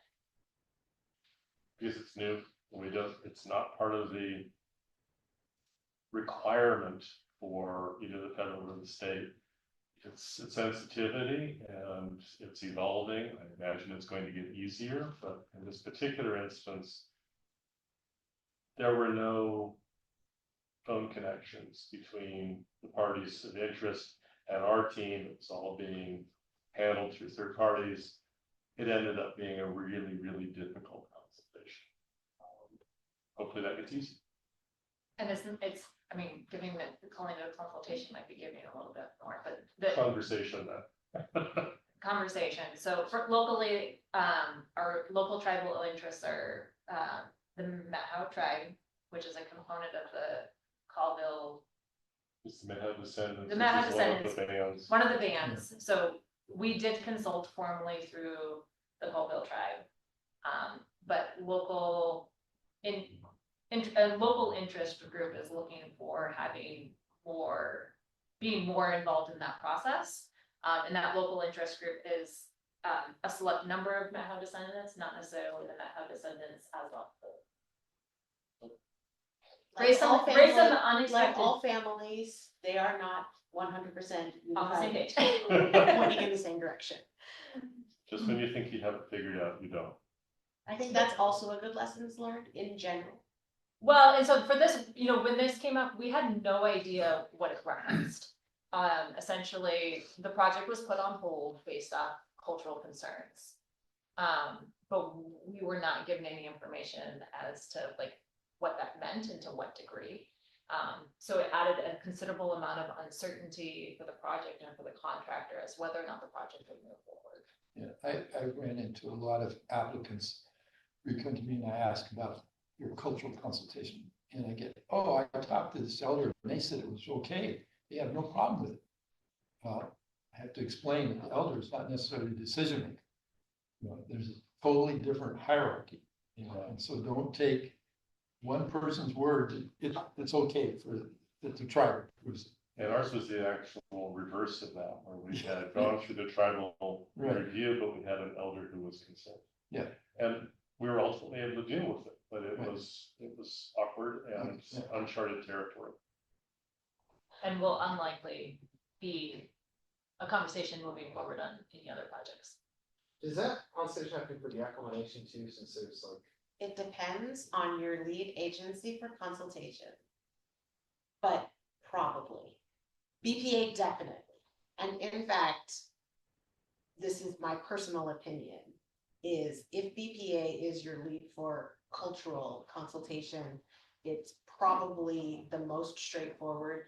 They have a more complicated process. They have more steps to their process than other agencies that we work with, but they have a predictable process and they have a high level of cultural resource consultation sophistication. For the Eagle Rocks project, the Corps of Engineers was the lead for Section 106, and their process, well, I'm not going to speak for the Corps, but from our perspective, from my perspective, it seems like their process has become a little more defined and there's more having to go through their archaeologists in the past, where we were able to provide something to our core rep, and he was able to make a few informal phone calls and check a box, and now there's more process. So it wasn't entirely clear to me, but they did end up consulting with both the Yakima Nation and the Colville tribes. But it depends, the consultations are an agency to agency communication. And each agency is responsible for meeting their obligations, and they are responsible for determining what that is. Which for some of our projects, if you only have non-state and non-federal funding, you don't have a nexus to consult.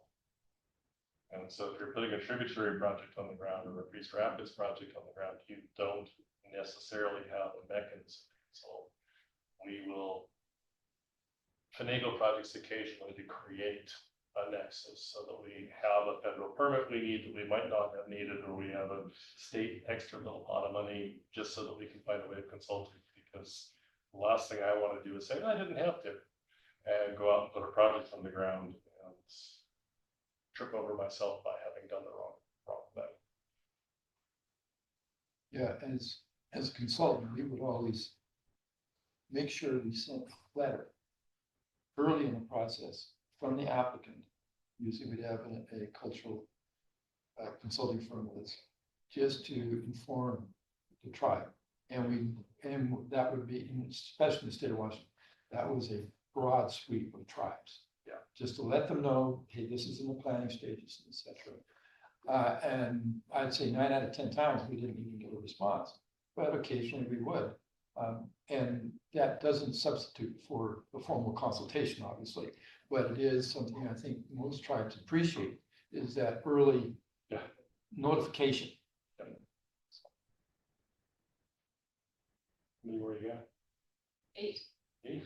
I'll shut up and let you go through it fast. So, No, we're doing okay. So core section 408 program, Jim referenced the 408. So this is required anytime you're altering an Army Corps of Engineers civil works project, such as a levee. So sugar project, sugar levee, we've got a levee, there's some Corps involvement. Say the big component lesson learned associated with this is having a good understanding of the historical context of where you're working and the features that you're working with. So in this particular case, it was not deemed a court levy. So the levy, it's the ownership of the levy, I suppose technically is Emster, managed by Okanagan County through the Corps' PO 8499 program. So essentially, it did not require a 408. There was quite a bit of back and forth to assure our consultants that this was not going to require a 408. The Did we consultant have did like not a believe us. colonel or lieutenant colonel? Yes, we had numerous visits and conversations with the Corps, one of which was a site visit in the snow with a colonel in uniform, where we essentially identified, the point at which they or the county had concerns or no concerns. Basically, we would like the levee to stay upstream from this point, but you can do what you want downstream at this point. As a project, probably one of our biggest sort of constraints with this is we couldn't change the level of flooding to property landowners unless we had their permission. So that levee, while it is not a core levee, does provide flood protections to a select number of properties. And the project, we could go in and we could make modifications to that levee, but we couldn't change those flood protections. And the reason, it's a subtlety as opposed to a permit. The 8499 program is a cost share program, where the Corps will pay 90% of the costs to maintain the levee to the county's 10%, so long as it continues to protect what it was built for. And so the only concern from the county perspective of the Corps was, if you want our money, you need to do this thing. It was not a permit, it was just, it was a relationship exercise. So, as part of that, Sir took a look at hydraulic modeling of existing conditions, and essentially verified that the outlying properties or portions of properties that were protected by that levee did in fact match hydraulic modeling. And then essentially looked at, okay, how much levee modifications can we do and still preserve that? So the end result is, we're modifying the lower 300 feet of the levee, we're removing it completely. We do not have to go through a 408. That's going to open up a considerable amount of floodplain as well as increase activation of side channels. With the flood floodplain grading, we will actually improve the flood resiliency of the properties that are protected by that levee. And that is because, currently that levee does not have a downstream tie-in. So while it protects those properties from a river emulsion, at a high water flow, 50-year and above, essentially water wraps around the bottom of the levee and spills out into those properties. So that will largely go away post-project. And so in terms of, you know, the properties where there's homes and are under private ownership, we'll see better flood resiliency post-project despite the levee removal. And MSERV has essentially worked with those landowners to purchase any lands that are outside of, so it so happens, outside of both of that initial PL 84 and 99 protection area, and areas that are gonna see flooding on a, Mhm. I mean, I say regular, but it's not like even annually in most of those zones. And the big difference or thing to consider as a project sponsor is that knowing that you have a 408 levy versus an 8499 levy is a difference in the order of millions as far as getting a permit to comply. It was a large, when we first got the estimate from our consultant who believed it was 408 levy, we all gasped and choked and kind of looked for the walls to hold us up. It was a $10 million plus. It was. It was good. It was up there. And a huge component of this, you know, it was a lot of conversations with the Corps and with the county, also the landowners, and quite honestly, even farther afield down into the town of Twist, to sort of expand that understanding of what type of protection that existing pre-project levy actually provided, and also assure those direct stakeholders or even perceived stakeholders that the levy in fact does or does not protect them. So there was a huge outreach education component too as well to get everyone's comfort levels up there with the work that we were doing with that levy. HPA, so issued by WDFW, and essentially is required anytime working in or near water where the project may use, divert, or obstruct or change, maybe that's what that's supposed to be. There's obviously a type word though. The natural flow or the bed of the river. So the sugar project qualified for the fish habitat enhancement project streamline permit process. It's a bit of a tongue twister. Essentially based on its project type and the fact that it had surfboard funding. This exempted the project both from SEPA and local permitting fees. That doesn't include floodplain permitting. So we still required to meet floodplain permitting requirements for both the county and the town. That's because it's related to FEMA, federal permit. No, because the fish habitat enhancement does not, Specifically. floodplain permitting is specifically excluded from the exemption. So even though sugar was exempt from doing SEPA, we actually completed very early on a reach-based SEPA that included all of the sugar reach projects. SEPA has the advantage of it. It has a landowner notification requirement, which sort of provides this official public comment. And you get to know who's for you or maybe against you early on, so you can address those concerns before they get to a higher level. What we learned with Eagle Rocks, which was the first project that we implemented that was part of that reach-based SEPA, is the benefit of that landowner notification relies on the fact that the landowner notification actually happens. Which means that you're relying on the agency to notify the people. You provide them a list of landowners and you provide them everything they ask for. Right. But if they fail to do their job, and you don't know that they didn't do their job, notification doesn't occur. Yeah. And essentially we learned that through landowners later. Saying, how come I didn't find out about this? Realized that that notification hadn't actually happened. So we had done the SEPA process hoping that we would take advantage of that notification. But knowing that that didn't exist, we have essentially taken it on ourselves for subsequent projects, sugar included, that we sent out notification letters personally announcing the project. And we also request the county provide a statement that they've done it Going forward. going forward. Just to be aware, never trust. Test and verify. So section 401, section 401 issued by ecology. This may be required if the project affects, well, ecology needs to be consulted to make a determination of water quality certification. And this is required for a federal agency can issue a permit. So there's quite a linked process between ecology and the Corps. For Eagle Rocks, standard NWP, did I get that right? Yeah, we had a nationwide 27. We were below the threshold for wetland impacts.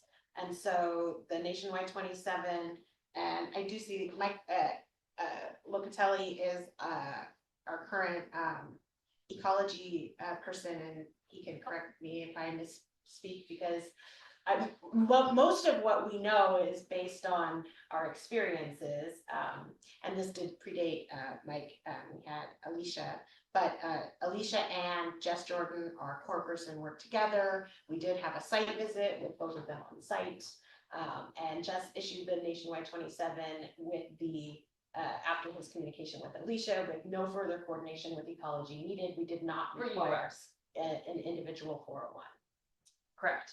But for the sugar project, because of how on phase 1, those channels interface into existing wetlands, and levee modifications as part of phase 2 essentially triggered an individual 401.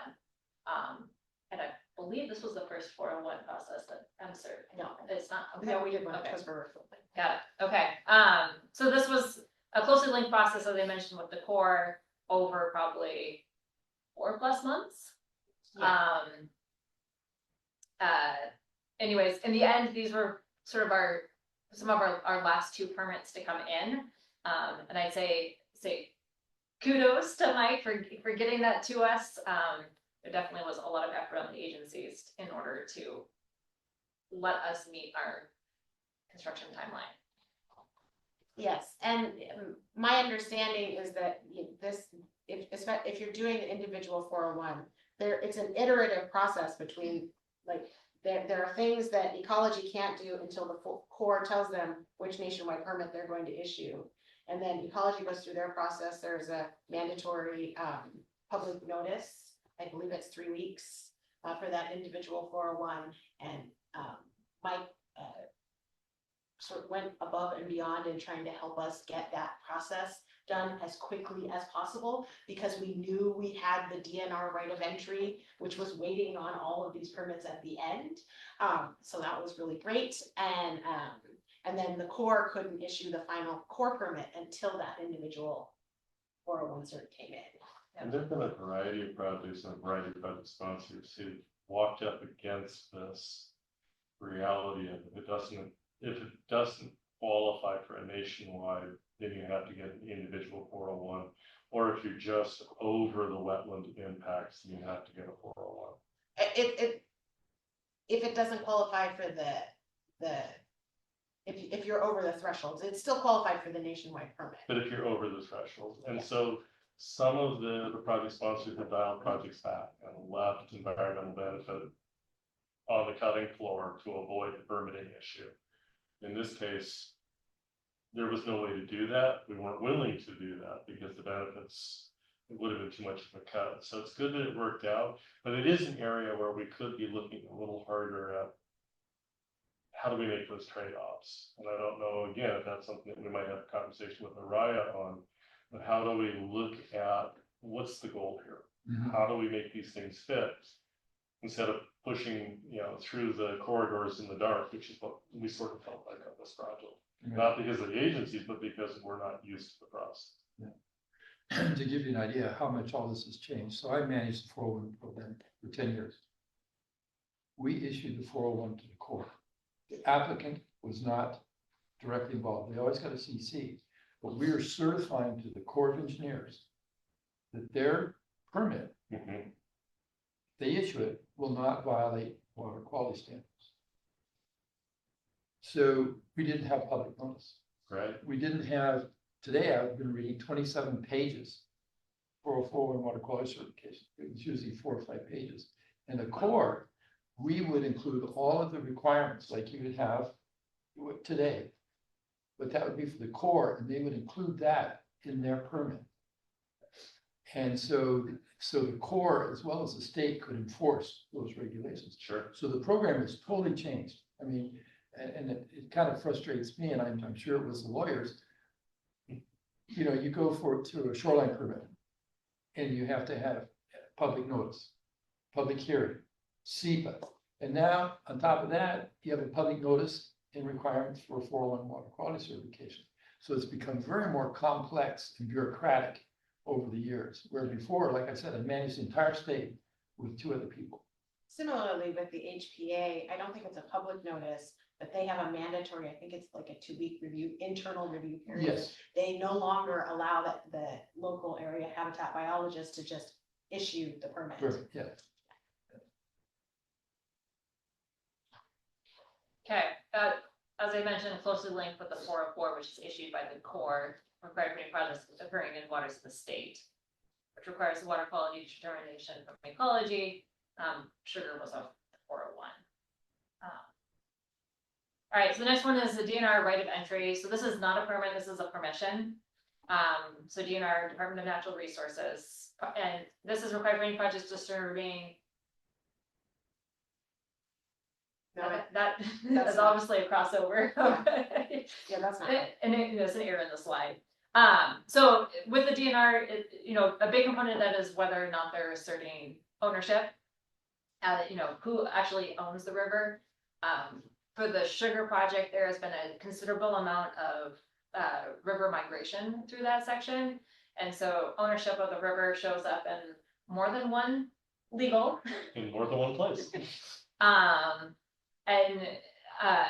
For the DNR, essentially, if they're requiring a right of entry or a lease, essentially we're reviewing that as they're asserting ownership of the river below the ordinary high water. In order to get the DNR permit, this requires all other permits have been secured. And this is specifically secured before processing, not necessarily before issuing. Generally, we because DNR comes at the tail end of things, we have found that from being able to provide them with all those permits to issuance of our right of entry for our last few projects, we've been looking at about a 2-week turnaround time period. When and they did that for this last one, they totally rose to the occasion. But they did say, by the way, we typically ask for 120 days. That was news to us. So it wasn't necessarily clear as to whether they were going to insist on that, but they certainly were giving us the message that receiving that right of entry could take longer in the future than we have been relying on.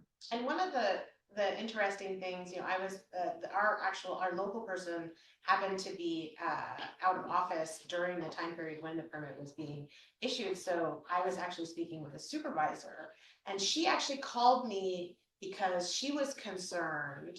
And in her view, it was the Corps of Engineers that was causing all the permits to take so long to get to them, and then putting the project sponsors up against their work windows.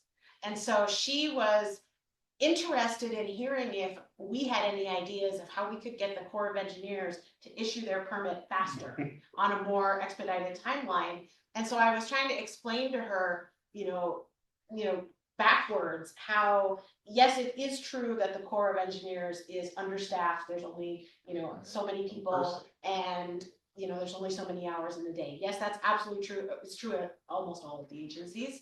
But it's also true that there's all this process that has to happen in order for the Corps to be able to issue that 404, which she had no idea about. She didn't know anything about, the section 106 that has to happen, and the iterative consultation and the iterative process with ecology and all of that. She had no idea.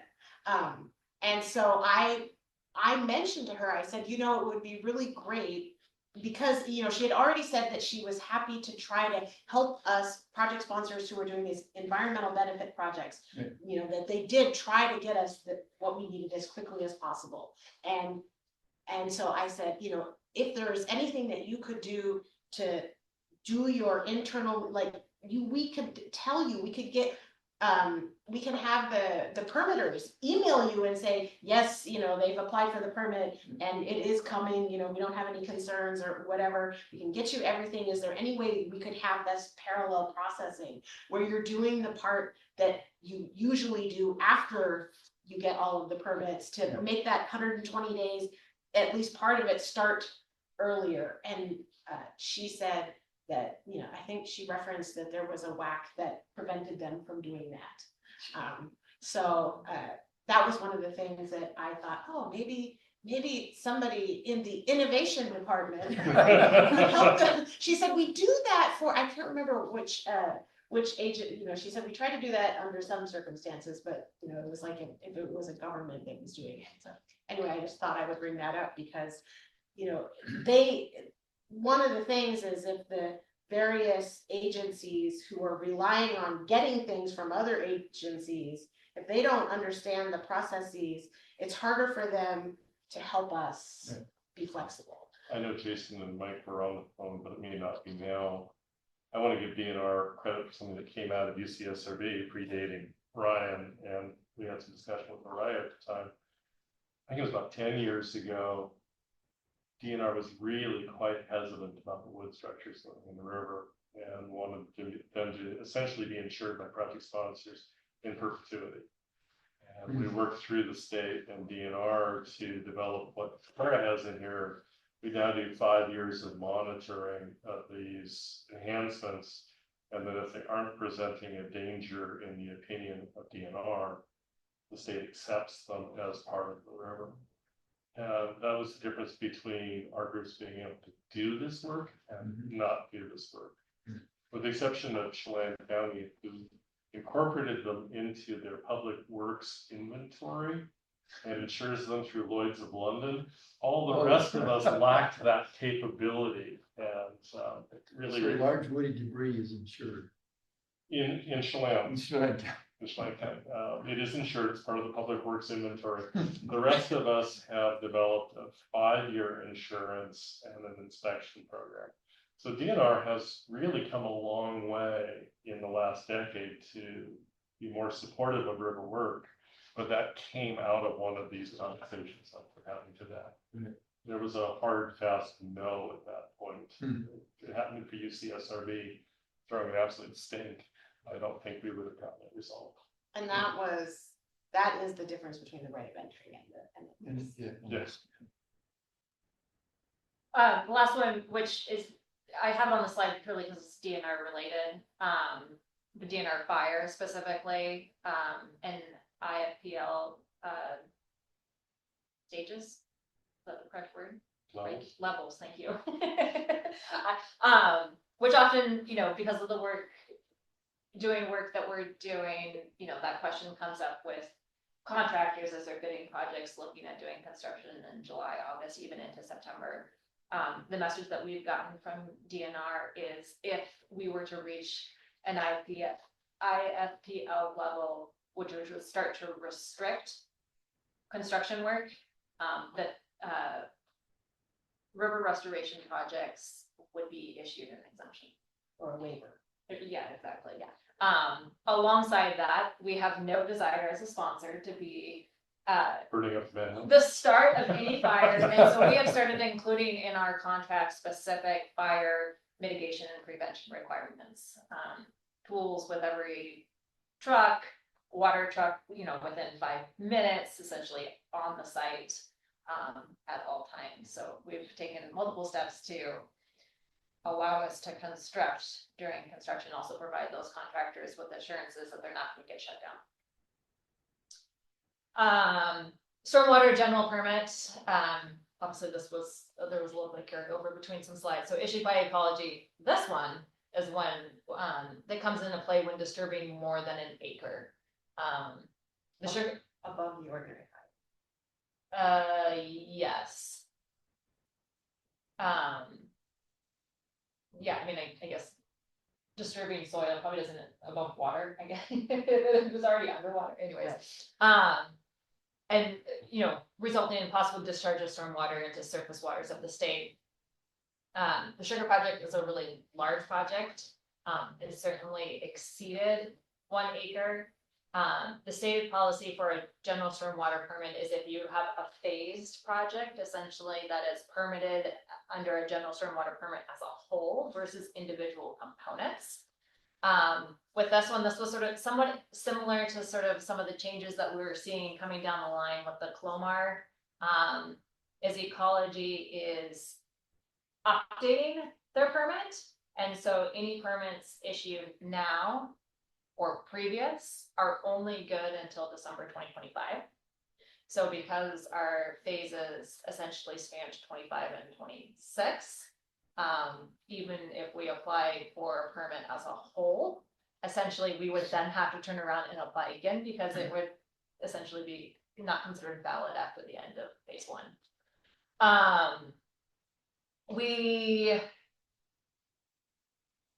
We attempted dialogue with Ecology, both Chris and I, through email and phone calls to essentially say, does this approach make sense? And like initially we were looking at doing it as one permit. We submitted the application, but there was, they wanted to see point locations for each of the potential areas of stormwater discharge versus, I mean, literally it could be anywhere between a mile and a half stretch of river. And as a result, would need to redo the public notice period. So our timing wasn't working out. So we said, okay, if we can't have this apply to both phases anyways, let's do it.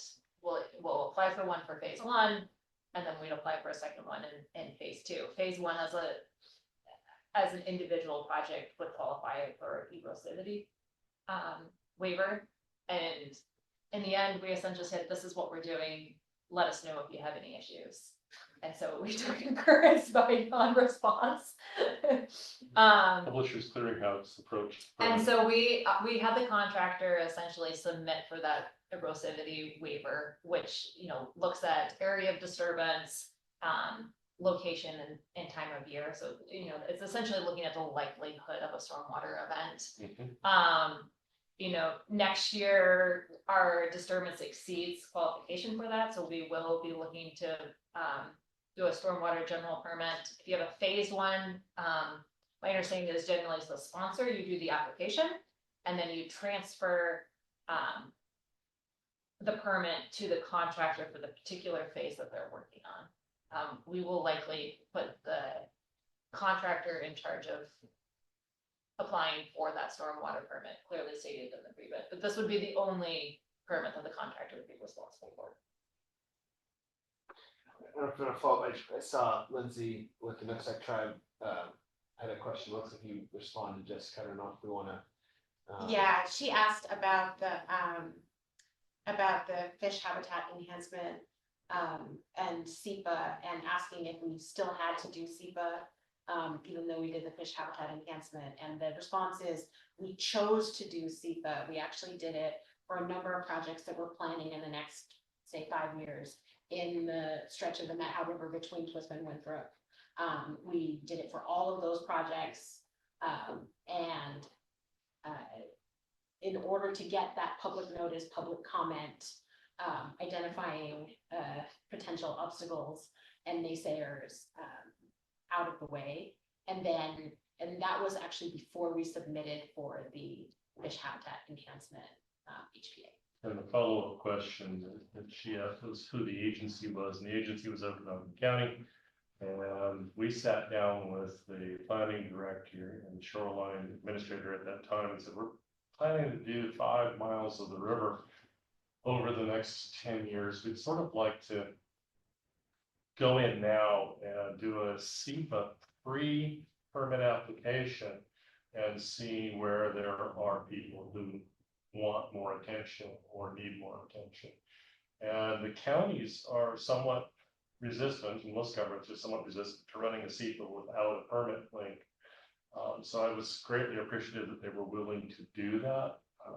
They asked us You know, if we were required in the future to file an addendum or to refile CEPA, we'd have a problem, and we agreed that we would do that.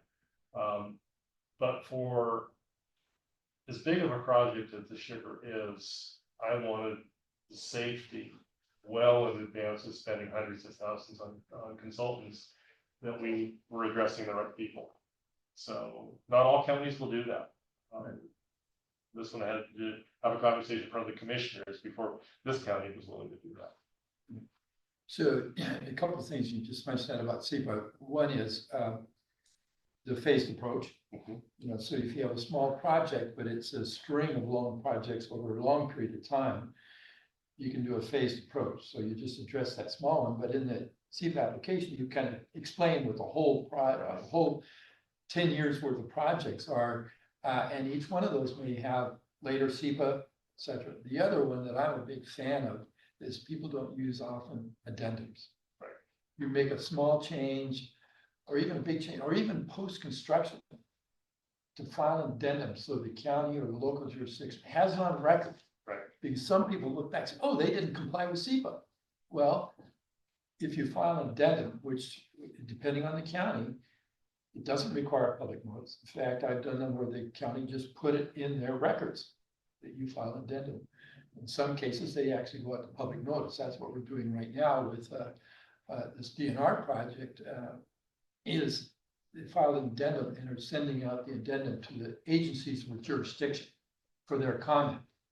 You know, the county then will take those comments and they obviously have the authority to say, oh, well, we need to go back and revisit policy, but most of the time it just goes into the file. Right. And That's Chris, a good insurance policy. I'm just remembering, what we used to trigger the SEPA, the reach-based SEPA, was the floodplain development permit for Eagle Rocks.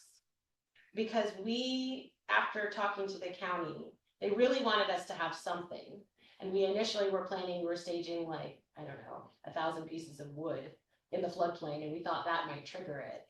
But what we determined is that the floodplain development permit, we exceeded the threshold, and which required SEPA. So if you have a SEPA exemption for your project, Yeah. which exempts you from having to get SEPA in order to apply for the HPA or apply for your 401, but it may not exempt you depending on your floodplain permitting. Right. There are other permits that you have to get or may have to get depending on your project, where you may have to do SEPA anyway. Anyway, And we recognize that, and that was another reason why we wanted to do the reach-based SEPA. Because we knew the way our permitting processes go, we often, for any number of reasons, whether we're waiting for the snow to melt so we can do a cultural resource survey, or whether we're waiting, you know, something came up and the design had to be modified, then we knew that SEPA also has timelines, right. the comment periods and all of that. So we did the SEPA so that we could have that timeline already be completed. We've also never be shy to look really hard at what triggers SEPA. If you really want to do it, Yes. we have moved dirt a couple of times to cross the county threshold for the amount of dirt you can move without a SEPA in order to run a SEPA. Because it's such a good tool. And I recognize, again, I'm one of the few people who use it that way, but it's a really good tool for project planning. It is, and I really advocate it because it gives that public notice. It also has, as you mentioned, timelines requirement, and it gets everything on record. Yep. And that's why I mentioned earlier, I have a real concern when the legislature, by fiat, grants an exemption, and it has not gone through any kind of public review process or discussion, et cetera. It's better to have ecology included, and they'll promulgate Yep. rules on how that exemption is going to be applied. Otherwise, you're open to challenge. Yeah. And challenges are always expensive. They Yeah. never come at a convenience. Oh, yes. And I, as a consultant, I always told my staff as well as the client, when we do your work, we're going to assume it's going to be challenged. And that even goes like on our staff, be careful what you say in your emails, everything, because you can assume that almost all projects will be challenged by someone. I have two more slides. Go ahead. Sorry. So the 11th one is the conservation easements. So it's not uncommon working along rivers, that projects are going to overlap with areas where you have a conservation easement or held by either a local conservation group or a land trust. So The state or the feds. exactly, there, yes. So, there's certainly a cost to project associated with this. For locally here, this is by far our most expensive. Yeah. Because as the project, we bear the entirety of their staff costs for reviewing and approving a project.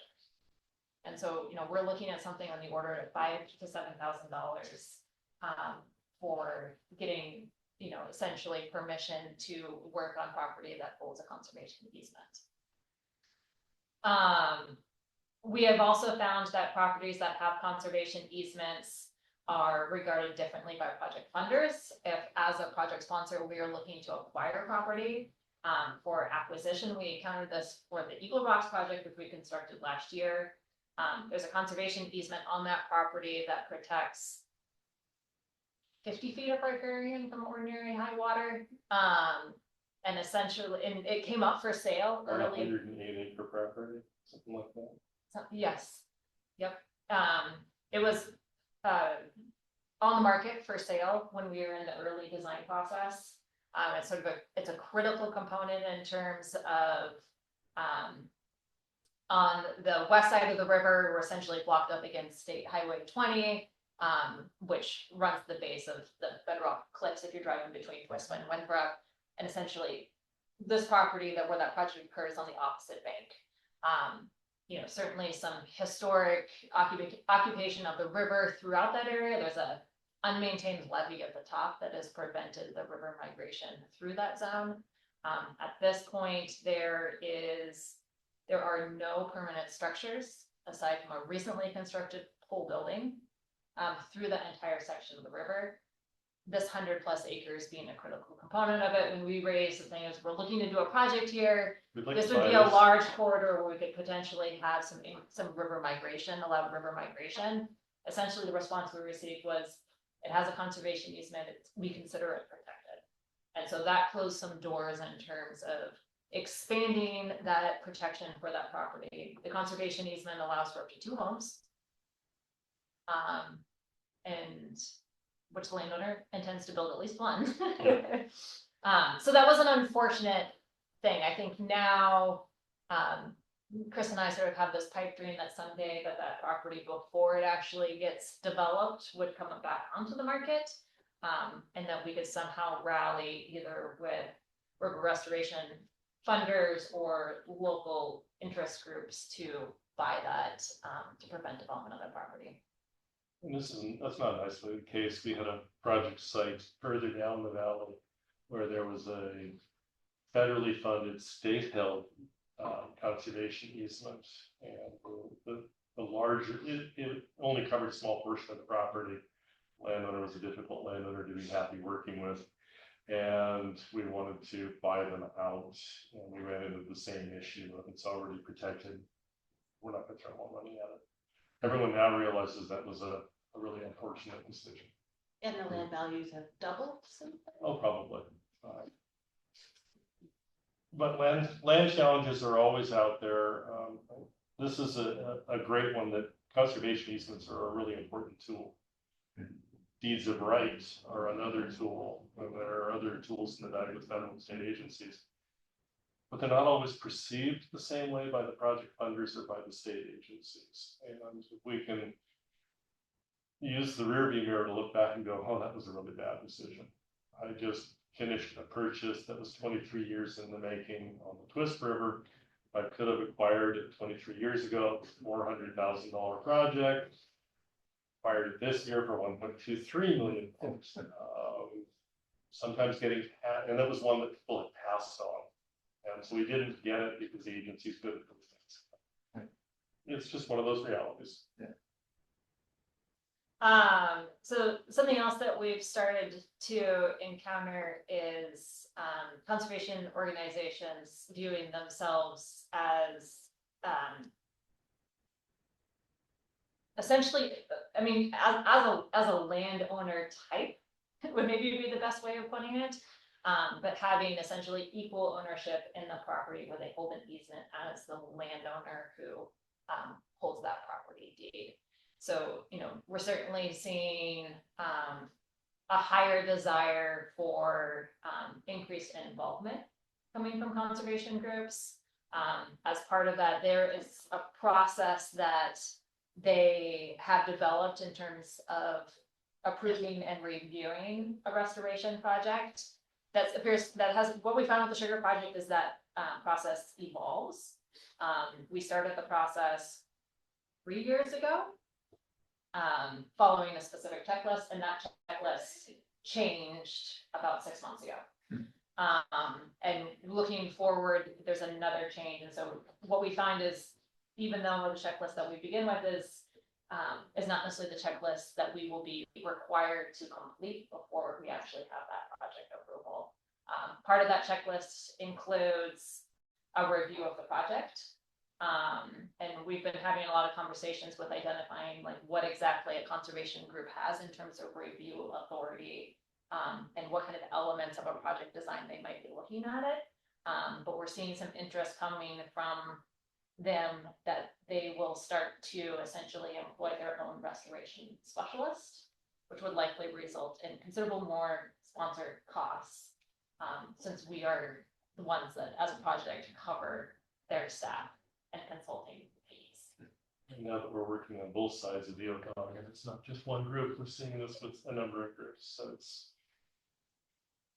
another evolving challenge for project sponsors to be aware of, especially if you're dealing with property that has older conservation easements or multiple interests through the funding entities that sponsor the conservation interest. Don't always assume that what was recorded in the county in 2002 is what is the ruling document in 2025. Yeah, so sugar, ironically, sugar's, the conservation easement, that's included within the sugar project. For sugar, so Eagle Rocks actually also had a conservation easement, and we ran into issues with possibly acquiring that property. But for sugar itself, it was a BPA funded conservation easement. BPA is also the project funder. And we still, I would say that this was probably one of our, this along with the cultural component, the most likely element to derail this project. And part of that is that the conservation holders essentially are being treated as an avenue for community interest groups, which kind of gets back into like what kind of review authority does a conservation entity hold, and where, like, what can they essentially approve or not approve within a project, and where that role lies. So it's an evolving conversation. We'll sort of, you know, much like any of other permitting and permissions component that we're working with other agencies, we need to have that dialogue and come with, okay, what is our plan? But we are finding that there is a considerable more amount of time than we expected involved with going through the approval process for properties with conservation. Last night, watching the Mariners game at the local tavern, I was talking to a local landlord, a fairly large landlord. And he was not opposed to habitat restoration projects. But the concern he expressed to me was, is there any monitoring done to show how much benefit this actually created? We spend, he was saying, hundreds and hundreds of thousands of dollars on these projects, but really, is there a benefit that is documented after the project is completed? How would you answer that That is a separate meeting. question? It is. I mean, we do not have time. I mean, yes. I will say one thing that happened yesterday, however, which was one of those heartening moments. It's probably the second oldest person in the room, and I've been doing this for 30 years. When we started in the late 90s doing river restoration, there was a much more skeptical landowner group, and there was much more antagonism. Right. Yesterday we were on the site with DNR, and a group of fishing guides Mhm. struggled their boat across a low water period Yeah. or area, and then got back in right where we were working. And they came intentionally close to us and raised their arms up to say, thank you for doing the work. Mhm. Because they recognize that there are more fish in the holes around these structures, and that it helps their guiding business. Right. I still sort of reel as a boat comes towards me with their hands in the air. I remember when they used to throw things. Not all these comments. Still do. So Like, to me, that was a change. That's not like little throw stuff that you. Oh yeah, I had rocks thrown at me this summer, but I was snorkeling. Oh my god. I've had things thrown at me from people in boats. So, my initial response was to back up, and it was just really nice to see, okay, that is a change. People are recognizing at some level, these are fishing guides, this is their living. And they're recognizing these projects are benefiting them Right. personally. There's always someone at every meeting who says, how many pounds of fish do I get per $100,000? I don't have a good answer for Right. that. Right. But we do see that it does have an effect on the land. We do see that some of the groups that are using the rivers are finding benefit from it. I wish I had a good metric. And there We're- is scientific literature out there that looks at local, regional restoration projects and tries to better identify that. And the Yakima Nation have done a lot of monitoring work here, but I would love for them to present on that sometime, seeing some of their findings. Yeah, I would too. I think they did in Chewok, some of their projects. They've been monitoring for a number of years now, but I've never seen a, Yeah. I think have that either. our- Yeah, there's a report due out sometime in the next year or two, but it'd be great to have them come present. pretty good MRC.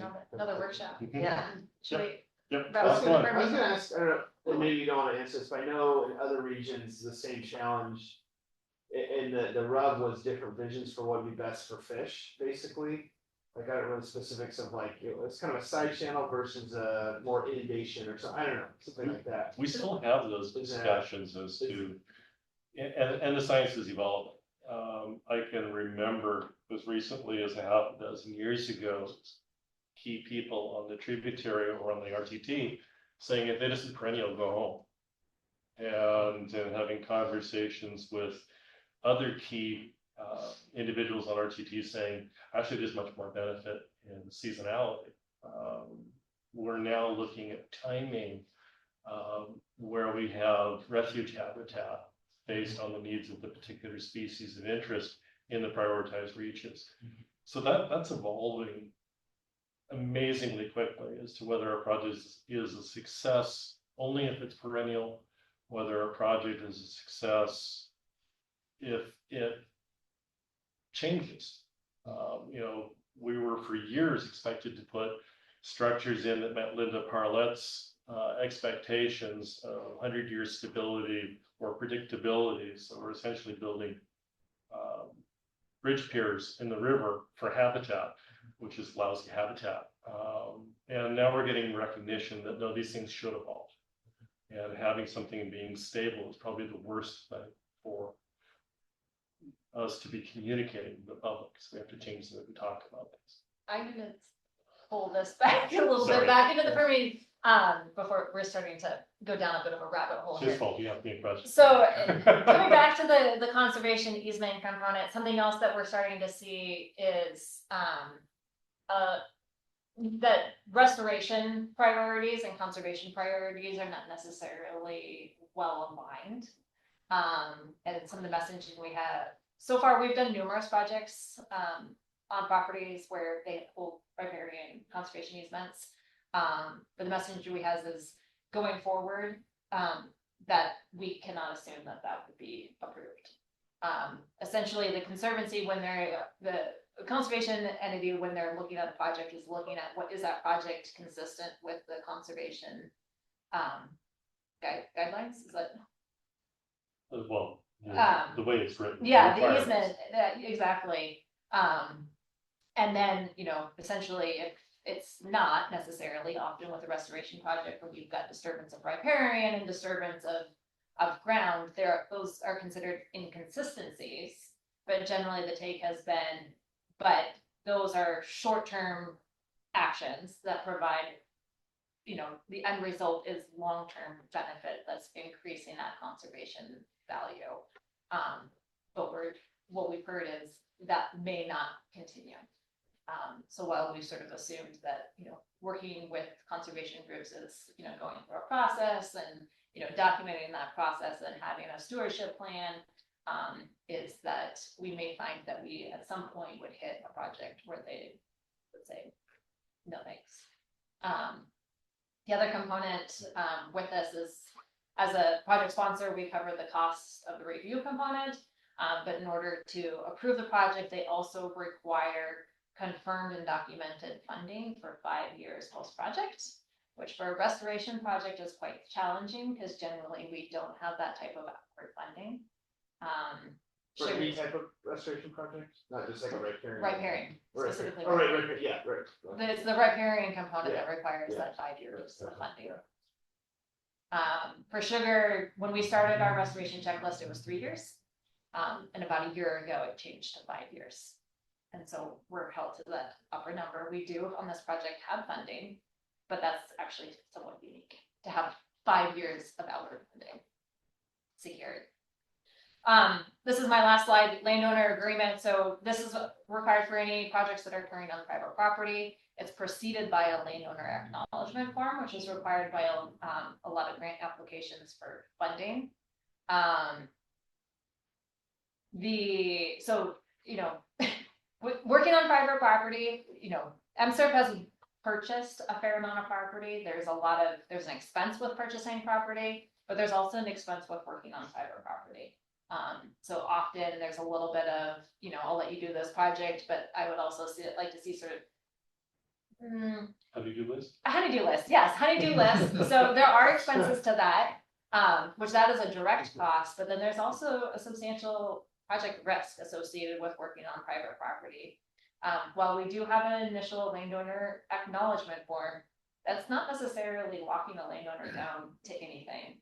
And so it's not until we have that agreement, which comes at final design and engineering work is expensive. So, you know, you can sink a lot of money into a project and you're still sort of reliant on essentially getting that paper signed at the end, which really emphasizes the importance of a landowner-sponsor relationship and that ongoing communication to feel confident that when you're putting all that money into the design that you're actually going to have that landowner sign at the very end.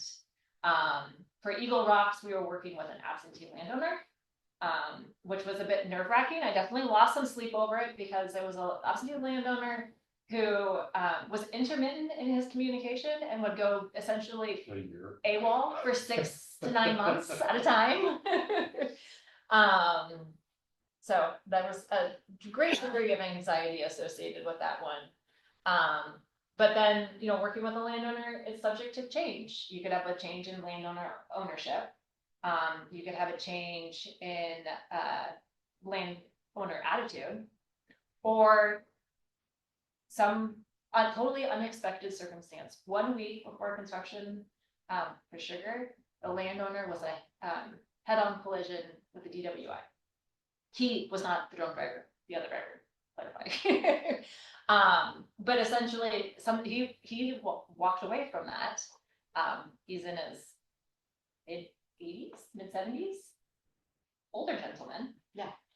Completely shattered upper body, but like that We're almost amazingly lucky. So to be. amazingly lucky, and that almost could have been the end. I mean, just you never know. You never know. So freak circumstances like that, quite possible. Have you had to deal with land trusts Yes. where there's been multiple family members that have formed? Not on this project, but another Those project. projects, Yes. yeah. Are they difficult to deal with or usually? They're all different. They're all different. Yeah. We've had some that were very supportive, tracking along, and one of the principal members of the trust died, Right. and everything changed. Hmm. And, you know, it just is what it is. Hmm. I think one of the take homes for a group like this, or for the state, or for the UCSRB, is that increasingly having a landowner allow significant restoration does require that out-year guarantee. And none of our grants or the majority of our grants, do not acknowledge that. Yeah. And that's a limitation. BPA is 12 to 18 months begrudgingly at the outer end. The state is a couple of years. Having a developed strategy either through the UCSRB or through other entities that would help landowners be more confident that they're not going to be left holding a liability bag, or not going to be left holding the bag on a failed project. I think that would go a long way to getting us away from having to buy every key property, Right. or buy easement on every key property. Yeah. And that's probably a lesson learned that we could be looking at, effectively changing the way we work with landowners. I mean, one of our property owners now is the county. And I always figure counties and cities should be the most risk tolerant because they're well insured and but it isn't their property. They're some of the most conservative. Yeah. Because there isn't a mechanism to guarantee their home. Right, and as you know, those honeydew projects, which I've had to deal with a lot on big projects I've worked on, is they oftentimes come with other permitting requirements. You can't and don't want to deal with. You know? Right. Landowner expects they're going to get a new bridge across the creek or a new access road built, but that implies a lot of additional permitting and probably monies that you haven't anticipated.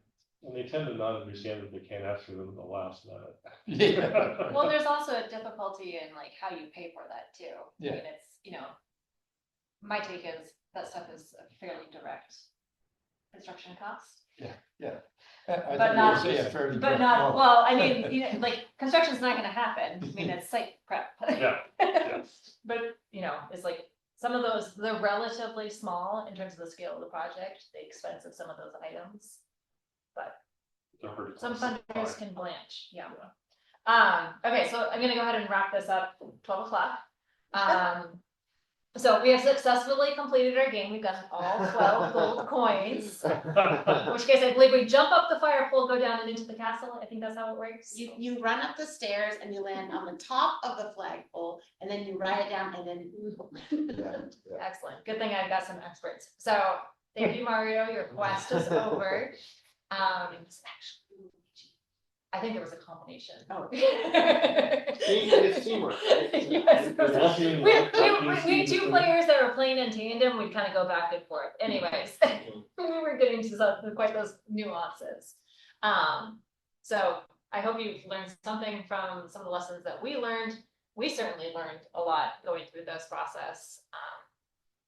So thank you. I thought I knew everything. I certainly learned something. That was awesome. Yeah, any questions online? We saw quite a few people We online. do kind of have to wrap things up Oh, because that's there right. is Thank you. another meeting that starts in 30 minutes here. Yeah, We're not able to extend this reservation longer because there's a regularly scheduled meeting. So just, if anyone has quick questions, totally fine, but I don't want us to run into someone else's meeting. Is the bakery open in Winthrop? Probably not. I will put in very quickly, another plug for RIOT. So we have really three basic on the environmental side, tools that you all can utilize. One is just regular services for advice and guidance. That, you know, I can provide, or I can help you get to the right people, the right places, you know. You're having an issue with this agency, I can call them and see if we can resolve the issue. So that's one. Secondly is we have the authority to actually coordinate projects. So if you have a very complex permitting, it doesn't need to be complex, but permitting where you need coordination, we can provide that coordination between different agencies and pull them together. And we've done that on several projects. And then the third, which I think is either never or rarely been used, is we have the authority to form interagency teams. So we would get someone from ecology, someone from DNR, someone from Fish and Wildlife, and they would be on a team led by a RIOT to permit a project. And that means that, you know, you get your ecology permits or your DNR all through this one team. The unfortunate thing, and that's something we're working on, is both that coordination role, coordinating the permits, and for the team approach is cost reimbursement. Mhm. That is, and so I mentioned this legislation that kind of this group of us are working on, is that we would exempt grantees from that cost reimbursement. So like your folks, other folks, where you have grants, federal, state, whatever, is that that would not be a cost reimbursement. That would be something the state would basically fund. Keep the fingers crossed. Yeah. It's not gonna happen this next year. Yeah. Unfortunately. Yeah.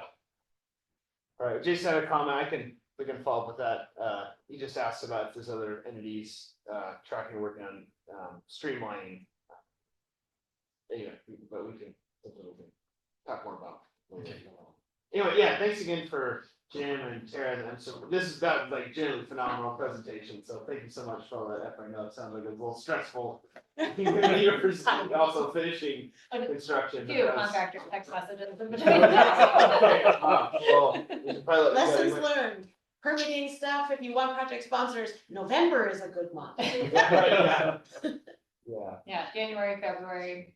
Yeah, It's cool, when we're not doing anything, Yes. you know, Yeah. yeah. yeah. Well, thank you for putting it together. Yeah, thanks, yeah, you guys for the heavy lifting. Cool. Well, thanks, everybody, and have a good day. Thanks, everybody online. So I have one big picture question.